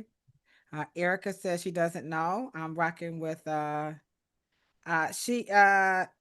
says, I think the base is made of that formula that you just put up. Something to do with baking soda, and I think that's salt or something like that. Terry Ali. Hey Terry. Hey Terry. Atlanta in the house. Okay. H-Town is in the house. All right. Okay, so far, everybody, we don't know how it's made. We just know that right now they are saying that it does cause cancer. That is what we are hearing, or it's associated or something like that. Okay. Okay. So Week A says from the ash of a tree. We got one. Week A says from the ash of a tree. Okay. Okay. Now Week A says Now, Wike, simplify that answer. Y'all so educated, boy. Simplify the answer, Wike. Simplify the answer. We don't know what simplify the answer mean, do we, Yeah. We can't know what did to simplify the answer. She had half of it. All you do. All Come right, on, here we Wike. go. All right. She got it? She paused. Nah, she paused. No. Okay. Okay, so in essence of time, if she So, puts it up, I'll do it. But in essence of time, okay, no problem. She's gonna break it down. What makes relax? Did you say organic? I just thought about what you just said. Okay, now we can't say ash. Okay. But wood. Wood. That's lie.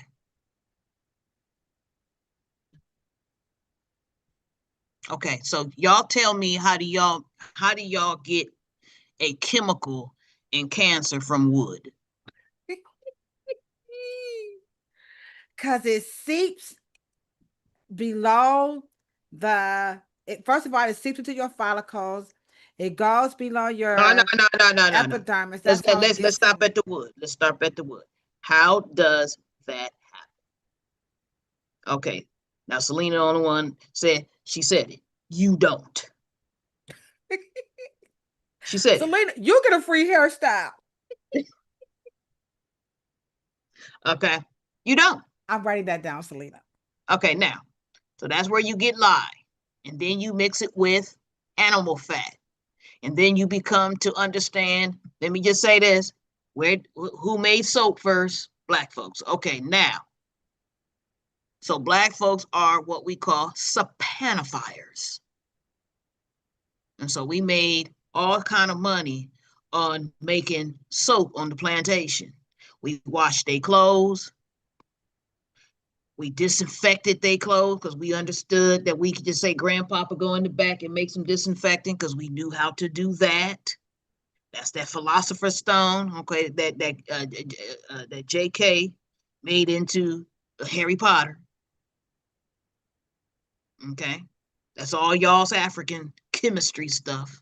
Okay, and then you have soda ash. Then you got soda, washing soda, and then you got baking soda. Mm-hmm. Man, y'all just geniuses, man. Y'all just know how to just divide all them salts according to protons and electrons. Where did y'all learn that? Because you couldn't do it in America because you couldn't even freaking read. And can I just add to that? And this is for real, guys. Now we know I'm not saying the continent, but in West Africa and the Gambia, when they make what's that stuff we like to use, like shea butter, they kind of do the same thing. They take that ash, they take the wood, and they burn it, and then they get that fat from that the shea, and they kind of get that cauldron and stuff going. So this is really, guys, we really should be proud, like Cheryl said, of the things that came off of the plantation, and we need not give it away. Right. And if we need to have a moment of silence to sit with our absolute brilliant selves. Now, just because this is the saying, if they don't treat you right, they won't teach you right. If they won't treat you good, they're not going to teach you good. They're just not going to do it. They have an incentive to keep you out of the loop of your own greatness. Okay. Now, we're going to go by this. Yeah, you can go on. I'm just going to, yeah. Okay, now. There we go. Okay. Right. Yeah. And so when you have a suffering, now you see the delousing process of immigration? That's how they came into the country. That's Ellis Island. That's how they come in. That's how Europeans came in. But that picture above it, but go back to the picture of it. There we go, right there. That is the suffering of what we call forced filth. Having to live with them.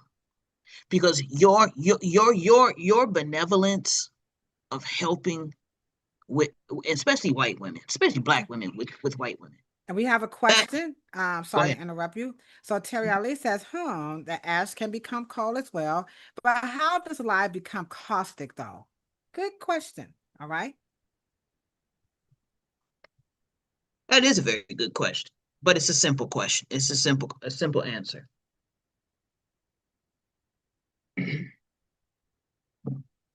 You up the pH.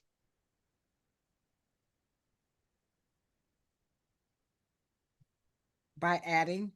Now, I'm gonna go here. Who asked that question, by the way? Terry Ali. Okay. Now, I want you guys to understand that your grandmother and great grandmother and great great grandfather understood the percentage of hydrogen, pH. When you take the pH of a lye, let's say you're making a formula, and I put in 4% of the ash water, and I only put in 2% of potato starch or whatever the case may be, that means that that particular solution has a high pH. Caustic means that you just have to put more fat in it. Doesn't mean that it's cancerous. And it's the same. I don't know if you guys know this, but not trying to, seriously, if you if you have some ancestors, some older people, elders in your family who are from the South, how did they make soap?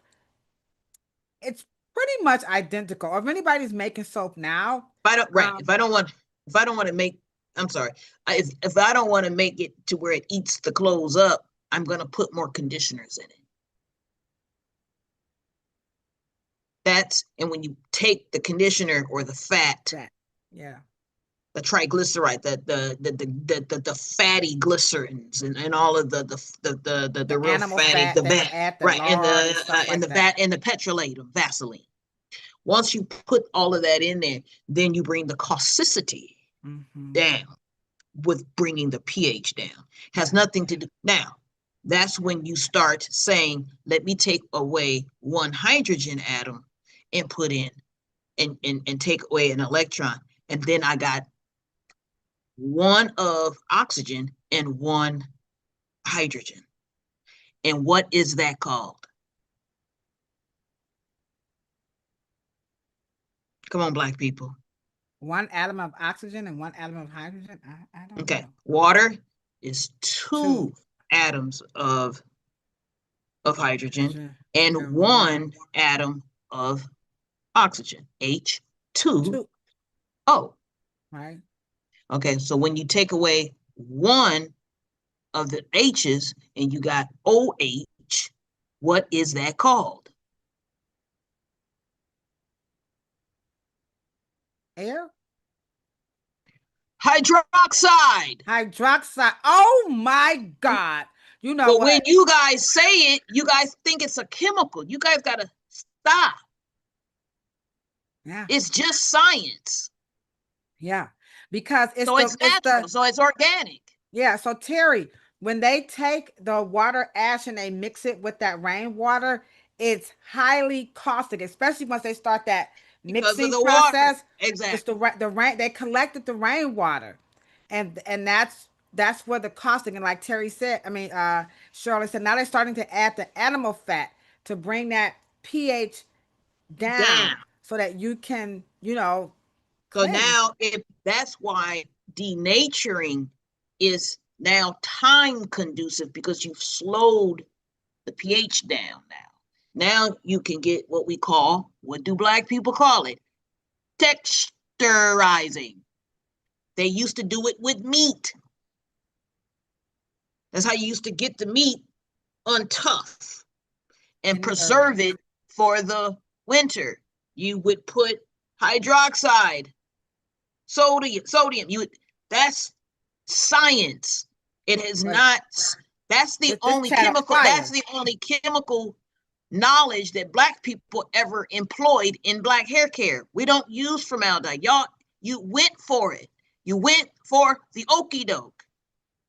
You just went for it. And that's fine if you didn't know, but that's how powerful the plantation is, because his ass is still on that plantation and your ass is off. And you don't know what you're being told. That's why plantation beauty is important. I want you to know that your genius ass great great grandparents was off the Richter scale with the knowledge. And now They you are brought it. too. Yeah. And now you guys have some of the knowledge, and you can begin to take something that seems to be very complex, and now we can bring it back to center, and we can now give a very healthy and true response to the questions that you guys are asking. And of course, if you still want to, you can unmute your mics if you have any comments to make. We're 10 minutes over. And so sure, we want does everybody want to keep going? I think sure you're doing pretty good. Nobody's asking when is this going to be over with. So I Oh, take man. Yeah. we're That's going to be a having a great good time conversation, here. Valita. Yes. It's going to be a great conversation, Valita. Just go Yeah. ask Nana. Just go Wow. ask her. Terry Ali says, wow, it's amazing. I got to go back up because I would agree with you, Terry. Let me see if I can get it back up here. She says, it's amazing how texturizer and the terms is the same for texturize. I can't, it won't let me show it again. Yeah. Yeah, there I it is. saw it. Yeah. Texturizing, wow, the same use for me. Yeah, that is just wow. Yes, they said keep going. Okay. All right. I Now, told y'all it was gonna be good. now let's make it make sense, because Okay. I need because when you teach Black folks, you gotta teach Black folks so they can remember things, because see, things culturally mean different things to different people. What is meat? See, Terry gonna get that. Protein. Bam! Muscle, Come on, tissue, y'all, give it up for Kilo now. protein, Kilolo. Protein. What is hair? Protein. Protein. Yep. Okay. So it's just, that is why the lie about relaxer jumping into the meat and then softening it from the outside, from the inside. It don't do that. It denatures it and makes it soft from the outside. And they do.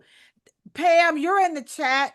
You and Erica, you know that they do. I'm telling y'all the truth. They do teach us in cosmetology school that when you use sodium hydroxide, it swells the outer cuticle layer and then it goes into the cortex, breaking down the disulfide bonds, and it starts to, collapse, and it's permanently straightens It the hair. can't do Look that. at Pam, I'm telling y'all, they are teaching this. So when Cheryl said that Miladies needs to speak up and admit that they are wrong, because she just showed us that anatomically, scientifically, biologically, it's never going to work. Thank you, Pam, for this. They do teach us that, guys.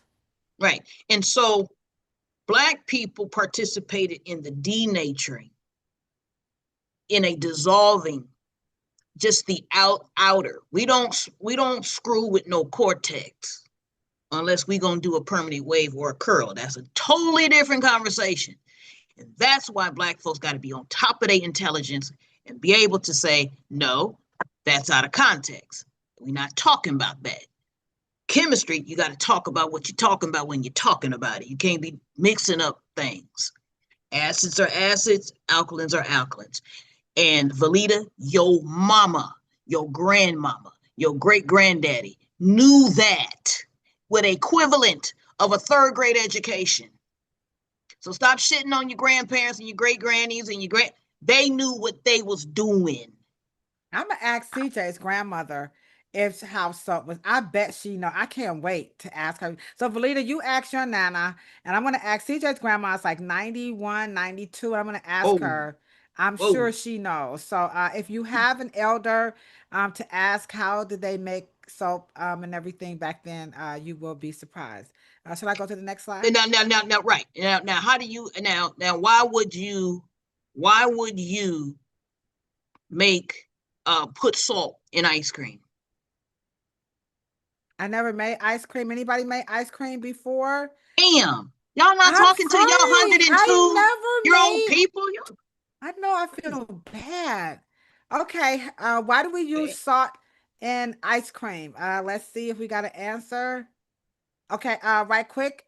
Terry Ali says, this is also why we must grow food, herbs, and plants, make tinctures, teas, and salves. And for our hair, we recently harvested marshmallow, rosemary, and sunflower. She has a USDA certified organic uh plant, or is it a farm? I know I'm saying it wrong. In Who? Atlanta. Terry Ali is certified. Yes. Really? Really? Yes, yes. She says Interesting. salt. Yes, she And does. see, why didn't you put her with Dr. Joy? Dr. Joy and her could get down Oh, there with I the. know. What, the French toast? I will hook them up. They right around the corner from each other. Okay. Terry Ali says salt brings out the sweet taste. Now, I just told y'all. Now, this is what because my grandpapa, both on both sides, my great grandpeople put something in between these 6 inches. Okay. Now, what is dry ice? It's salty. Is it? Because it stays colder faster because it ain't got no what? Water in it. Dry ice. So when you put the rock salt, that ice can get cold real quick. You can't do that to no regular ice because it'll melt. Wow. It'll freeze that ice cream. I'm gonna tell you right now, that damn Mr. Morrow and that Virgie and all them people that was at the office and all those years that I had just asked why I shut these lips and I just listened. I didn't try to, and I'm just so glad that I had those years. You know what I mean? Anyway, okay, now. So we got the meat, fat, kerosene, coal, oil, all that good stuff. Wow, this is woo. Now, why did we use kerosene?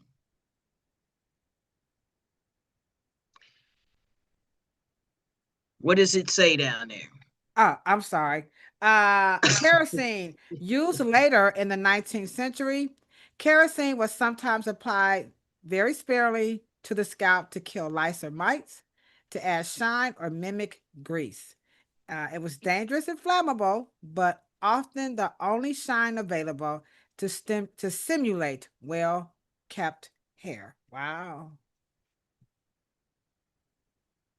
I just told you who they was. Wait a minute. Who was they doing? They sold more product to white folks than they ever sold to black people. The kerosene was in the lamp. That's so how Belita says she didn't know black people got lice. No, it wasn't for life. Now you have to remember now. What was the conditions of a slave house? Oh yeah, it's not clean. It had all types Okay, of now. Let me just say this. Why was kerosene important? Because you have to remember, it had an oily, it was to prevent, because you didn't always have just lice in your hair. You would have them, you would get bitten by them. They would be in your bed. They would be, black folks didn't really have, they was not living in hotels, y'all. They weren't living, plantation, there's, and you have to also understand, black children did not have the same conditions and disorders until they started going to integrated schools. They didn't have ringworm the way they did when they had, because black folks would put what on our skin? Oh my God. Is that why our mamas was, man, my mama would, everybody got a story of Vaseline, Royal Crown. We would be slathered with grease. Oh my God. Because the intel, we talk about the intelligence now, because oil would become a barrier between the skin, because the mites would eat off the dead cells.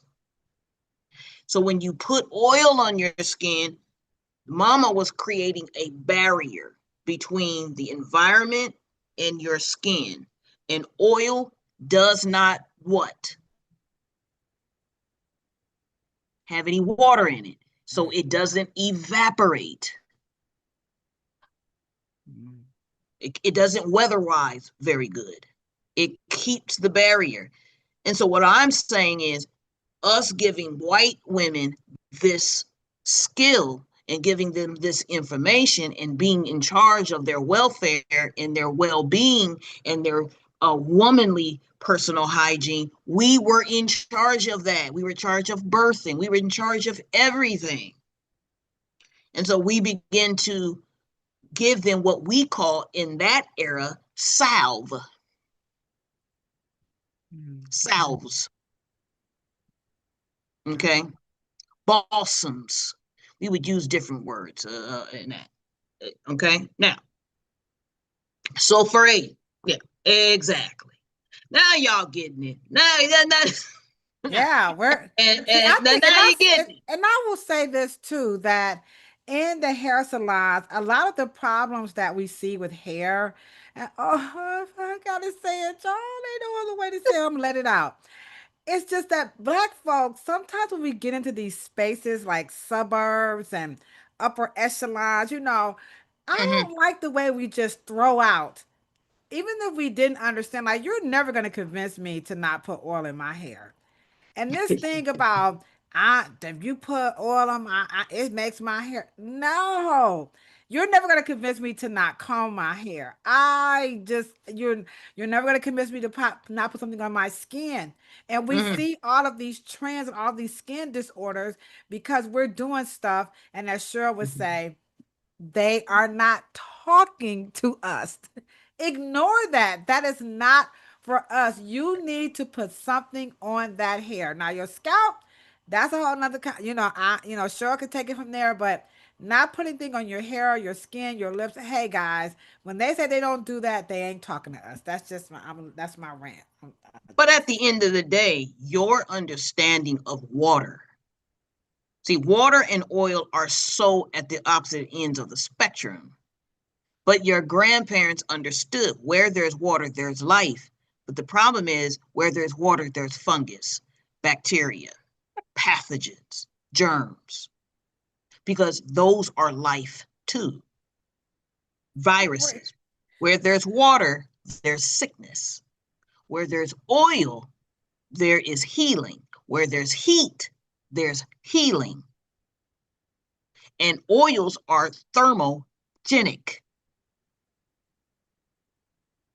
Your grandparent, and I'm trying to let you guys understand, stop getting into the low level, frequent kind of low level, making it up as you go, because of course, when you deny or you defy or defame one thing, you're trying to sell me another. You're gonna have to understand the laws of marketing and PR and promotion. And you guys are caught up in it.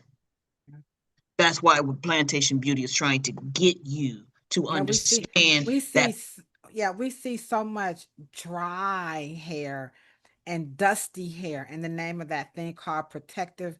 And I'm like, that's utterly just ridiculous. Like, no, you cannot.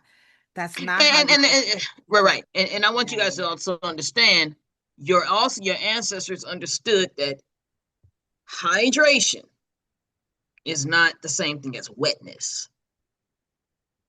Okay, crunchy dry is not dehydration. Dehydration is not crunchy dry. Well, what did the young lady? I didn't see it. I didn't. So we have two. Valita was saying that she did not allow the teachers to inspect her children for lice because she just wasn't aware that of what you just said. And then Terry talked about sulfur 8. Let me just read what she said. She says, and sulfur 8, yes, since 2014, we are a USDA farm certified naturally grown, no pesticides, herbicides, or additive. This is in Atlanta, Georgia. That's in Decatur, by the way. And then she goes on down here. That this is why all your herbs are antibacterial, antiviral. The herbs have oil. Okay, did not know Right. that. Now, let me just say this. Now, the problem with the oil conversation is that your great grandparents, and even parents did not use essential oils. I cannot stress that enough. They used fat. Can y'all get now? Fat of something is this big. Essential is this big. This oil is medicinal once formulated.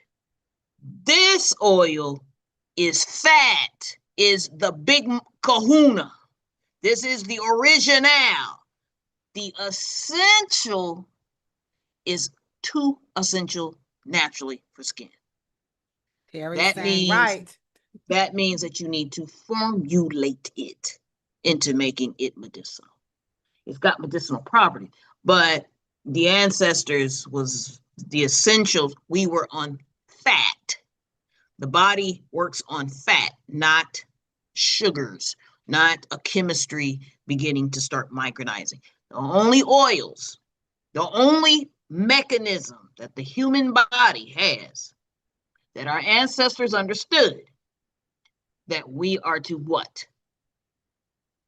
We're to eat the thin oils, such as olives, avocado, flax, shea, butter, okay? Then allow your liver to metabolize it and then use the omega-3 and 6s. That's powerful. That Yeah, is. your ancestors understood that. Yeah. That's okay. Yeah. And if you wanted to eat nut milk, you just made it with some water and just grind it up and soak them, chop them up, and just pour them in some fresh well water. But my point is that I want us to make sure that we get that oil conversation together and don't kind of get that weird. Okay. Mm-hmm. Okay. What she said? She says, but don't confuse essential oils with beautiful. Naturally getting the oil from your herbs through teas and tinctures and salves. Okay. All right. Okay. Okay. These are good comments. Okay. We're going to go down to, did you want to talk a little bit about paper rollers? Paper rollers is an West African thing. Okay. And we packaged them and we did sell them. Everything that is wonderful and we can distract. Yeah, I'll talk about the combing in a minute. Mm-hmm. That we can extract from our motherland is designed for us to become rich in North America. Then take that money back and build schools, as Ladosha is doing with the Gambia, to go and do other universities, to do other commerce, because our commerce, I'm gonna tell you right now, that's one of the reasons why we are demystifying it. I need y'all to get this conversation straight so we can rebuild our industry. Because I can tell you right now, they talking about the next trillionaire is going to be in AI. Y'all need to hurry up and get this story right so we can get it in AI and become trillionaires. That's all I'm gonna say. Let's go next. All right. Okay. We're wrapping up here, guys. Coming down to the end. Also, we're gonna wrap up and then we're gonna open up these mics and get some feedback from what you guys found very interesting. So upcoming topics that you want to talk about, Cheryl. I want to talk about the true purpose and history of combing, because it's definitely not what you guys think it is. We can also talk about that in terms of y'all, you moving it way too quick, so I can't. I was trying to move it down. Sorry, I'm just trying to get it on one page. There we go. Okay, gotcha. Yep, my bad. No problem. Environmental alignment, ceremonial bonding, expression of our artistry. We can talk about what our industry and the big big, huge picture. Because let me just say this, Miss Terry, what you do on your farm is very germane to the foundation of what this industry can be about in the domestic market and the international market. Cosmetics meets the farm. And let me just say this: farm to lab created innovations is the future, because my dad was a farmer. All of them were. Mr. Dudley was a farmer. That's where they all started.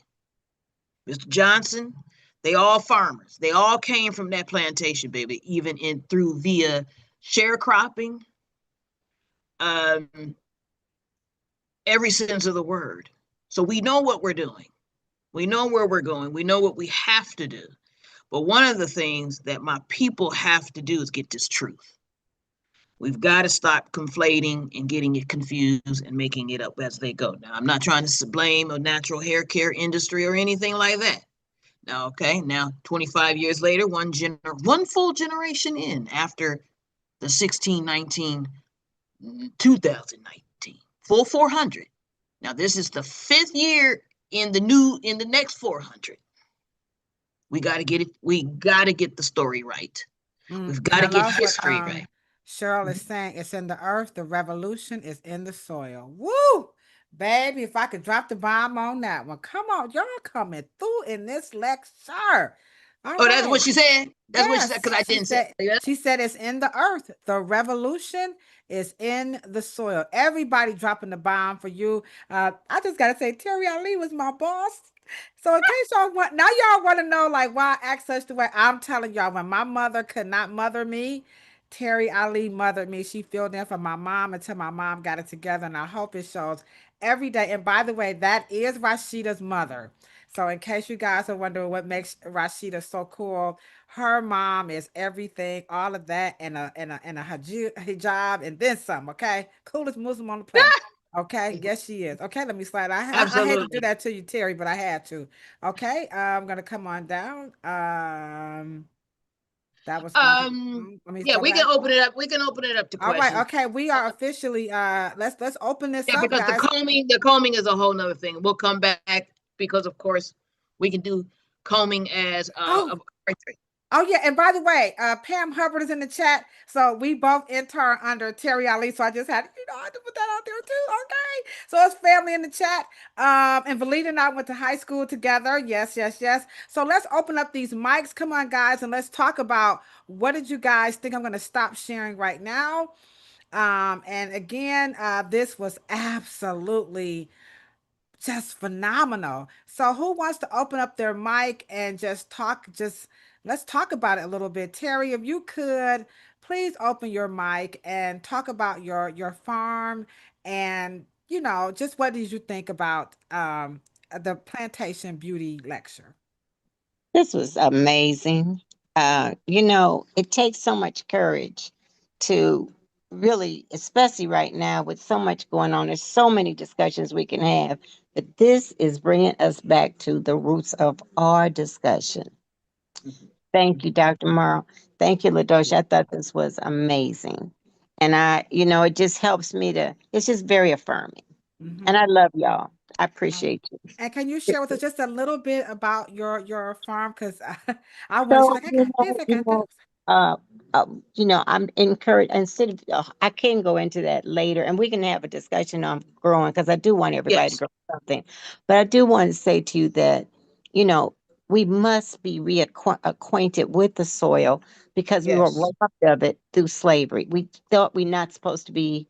We think it's below us. But all over the world, it is agriculture. Absolutely. Agriculture is to manufacture, but just even if you just forage the soil, take your shoes off and put your foot on the soil. Absolutely. And just stay there for a while. But I don't want to get all in that. But whenever y'all want to do something on, growing and food and the enzymes that are in that fresh food, y'all, can have that conversation because it belongs to us. And I'm just, when you were talking about, but anyway, George Washington Carver came to mind. You're talking about talking to the plants and all of all of our parents and grandparents and great grandparents knew so much. And but it's interesting when you get back in that soil, Dr. Morrow, the earth will Mm-hmm. speak to you again. It's amazing. Well, I didn't know let me that was just a say this. marshmallow plant. Listen, I didn't know. Listen, y'all, that marshmallow plant, when you touch the leaves, it's like you're touching Mm-hmm. velvet. I had no idea the properties of it until after reading. And then I'm looking at, I thought it was a weed, just like plantain. This a Mhm. weed. We think all these things are weeds, and it is. And then you wonder why you get an abundance of this weed growing in your yard. It may be just the thing that you need, but you don't know the properties of these things. That's like a Mhm. mercy from the earth to us. Yeah. And when You know you what is go it? there, she will get you involved immediately, like me. I was like, "Oh, the bees is this." She's like, "Come on, now, cut that out now." I mean, Right. it's amazing. I'm telling y'all, y'all know. I'm telling y'all the Let truth me let me now. let me just say this. When you really truly understand the energy that's beneath, because I love psilocybin, the science of mushrooms, right? And so when you understand mycelium, and it's what dead trees release, right? Anyway, and when you really understand the level of energy that and that whole network that's going right under the ground, and you don't even have no idea what's going up under there, right? And you can really truly understand it because only plants break through concrete. Mm, And how do they break through? And how can they literally split open rock mm, and just split it open? That just goes to show you the enormous energy and vibratory energy that's going mm. on underneath that network. Um, That's she says it's the microbial network of. I hope I'm saying this yes. right. Mycelium. Uh-huh. All right, Pam, can you unlock your mic and maybe give us a comment or two if you're still with us? Valita, Pam, can you guys unmute your mic and just give us a few like what you think and all that good stuff. This is Lily. Everybody. Oh, Hi. go ahead, Sorry. sis. Go. No, you go ahead. I just want to say I'm over here still taking notes and trying to go back. And Terry and Rashida, hey y'all. And What's up? everybody else, hey y'all. I'm just over here like in heaven. It just answered so many other things for me. So I'm just grateful for the information. Peace. That's All it. right, Thank thank you. you. Okay, You're welcome, Valita. Pamela.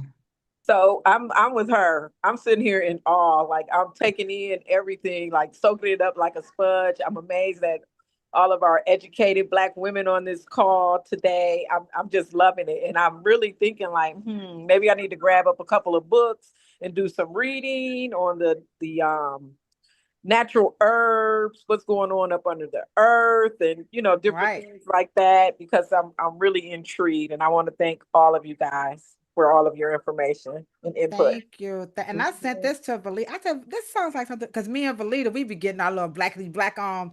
And there's not many people that you can really, have these type of robust conversations because we don't know. And so one thing I like about Valita is that we love to get that knowledge. I said, oh, this means like something like Valita might watch. And sure enough, she definitely came through. So and again, we're getting to learn like words like mycelium, the microbial network of how a plant can come through concrete or flower. Like this is amazing. Waverly, we got a barber in the chat if you're still with us. Whoa! Did you want to make a comment? And Selena also, if you want to, we see you down there. If you guys want to unmute your mic, just for a second and make a comment about all of this wonderful information because Waverly said that the information is taking us back to the basics, which is the truth. Now Waverly is a barber here in Cleveland, and so Waverly, thank you so much. Don't forget, Waverly, we got to get us a picture of Pierre Toussaint because he's the only barber that's venerated under yeah, go ahead. Sorry. And let me just say this, and I want to know, I want you guys to understand why. Pierre Toussaint was not treated very well, not at all, by his owners. But there has been story after story after story after story, and there's one story of how mild-mannered, and this is one of the things that I want Black men to really understand. It is okay to be nice. and to be mild-mannered, and to be elegant, and to be soft-spoken. Pierre Toussaint went back to Haiti, and his owner, the man, died and left the woman, and she sent a wire for him. What am I gonna do? Damsel in distress. And he went back, and because he was so successful, he financially put that very same plantation back together. So she could have a home and still look like she owned him. Wow.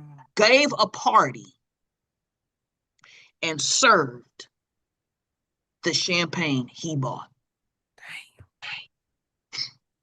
Hey, Come on, y'all. I can tell you right now, not just with brilliance, we have been so patient with Europe, so tender, and yet we're still waiting for something that's never going to happen. And see, my whole thing is that's why I cannot be mad at my people. I know I get frustrated, but I have to bring and muster the compassion, because we have done, I mean, I don't know where we put it. I don't know where it comes from, but I can tell you right now, we have at 405 years, we still ain't created one Karen. We don't do Karen. We got a reason to do, but we still, there's something so soft and wonderful and elegant about us. All right. Okay. Last That's two Pierre people. Toussaint. Selena just popped out. Okay, Wike and Selena, if you guys want to say anything. Oh, and Erica, I'm so sorry. Erica and Selena and Wike, did you guys want to make a comment? Feel free. If not, we're gonna, definitely close out, and we're gonna come back and do this again.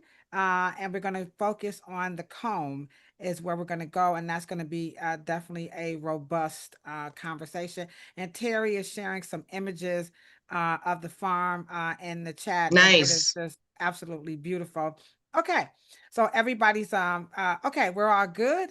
Okay, so any closing thoughts before I click this in this Zoom, this live? Cheryl, any Yeah, closing thoughts? I can Oh, say go ahead, Terry. Terry, go ahead. I'm sorry, Terry, go ahead. passion and being I don't even I love how you led with that, Cheryl. And I think that's a reminder constantly for us, but we must be very compassionate and not get into arguments about these things, but to keep helping each other to bend towards our natural selves. That was just beautifully stated. That compassion. And yes, where does it come from? It is so deep in us. It's just people don't deserve it, but it's like we are the parent race. It's like we're being patient with foolish children. Absolutely. Absolutely. It's called civility. And we spent the greater part of the 1960s asking for civility from those who could not, had not, still not, will never be not civil. They're uncivilized. Uncivilized. And to be able to love a people that has given them so much is, and let me just close with this. I want you guys to have a newfound love, affinity, For each other. affection for your grandparent. They were smart. They weren't educated. I know they weren't, and they did not have the opportunities to become educated, but they were intelligent. And they were maybe not educated, but I need my people to give them their dignity in their lack of opportunities of being educated like you are.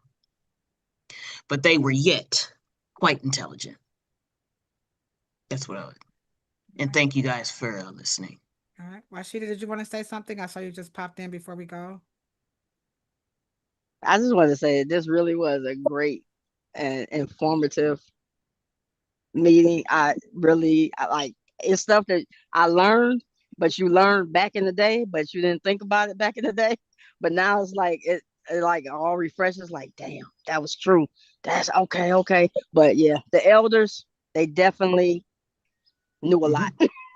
Yeah, they Because did. it's stuff today that I think about that my great grandmother used to tell us. And we just brushed it off like, oh, okay. But now it's like it comes to make sense. So Mm-hmm. yeah, definitely eye Right. Mm-hmm. opening. I appreciate that. Thank All you. right. Yeah, no Thank you, problem. BFF and All Cheryl. right. All I'm right. so Hey, glad my mommy Okay. came on. Yes. and by Okay. and All by right. and by the way, Miss Terry, and now that's Dr. Joy Scott calling in. Okay. All right. But Miss Terry, it would be my honor.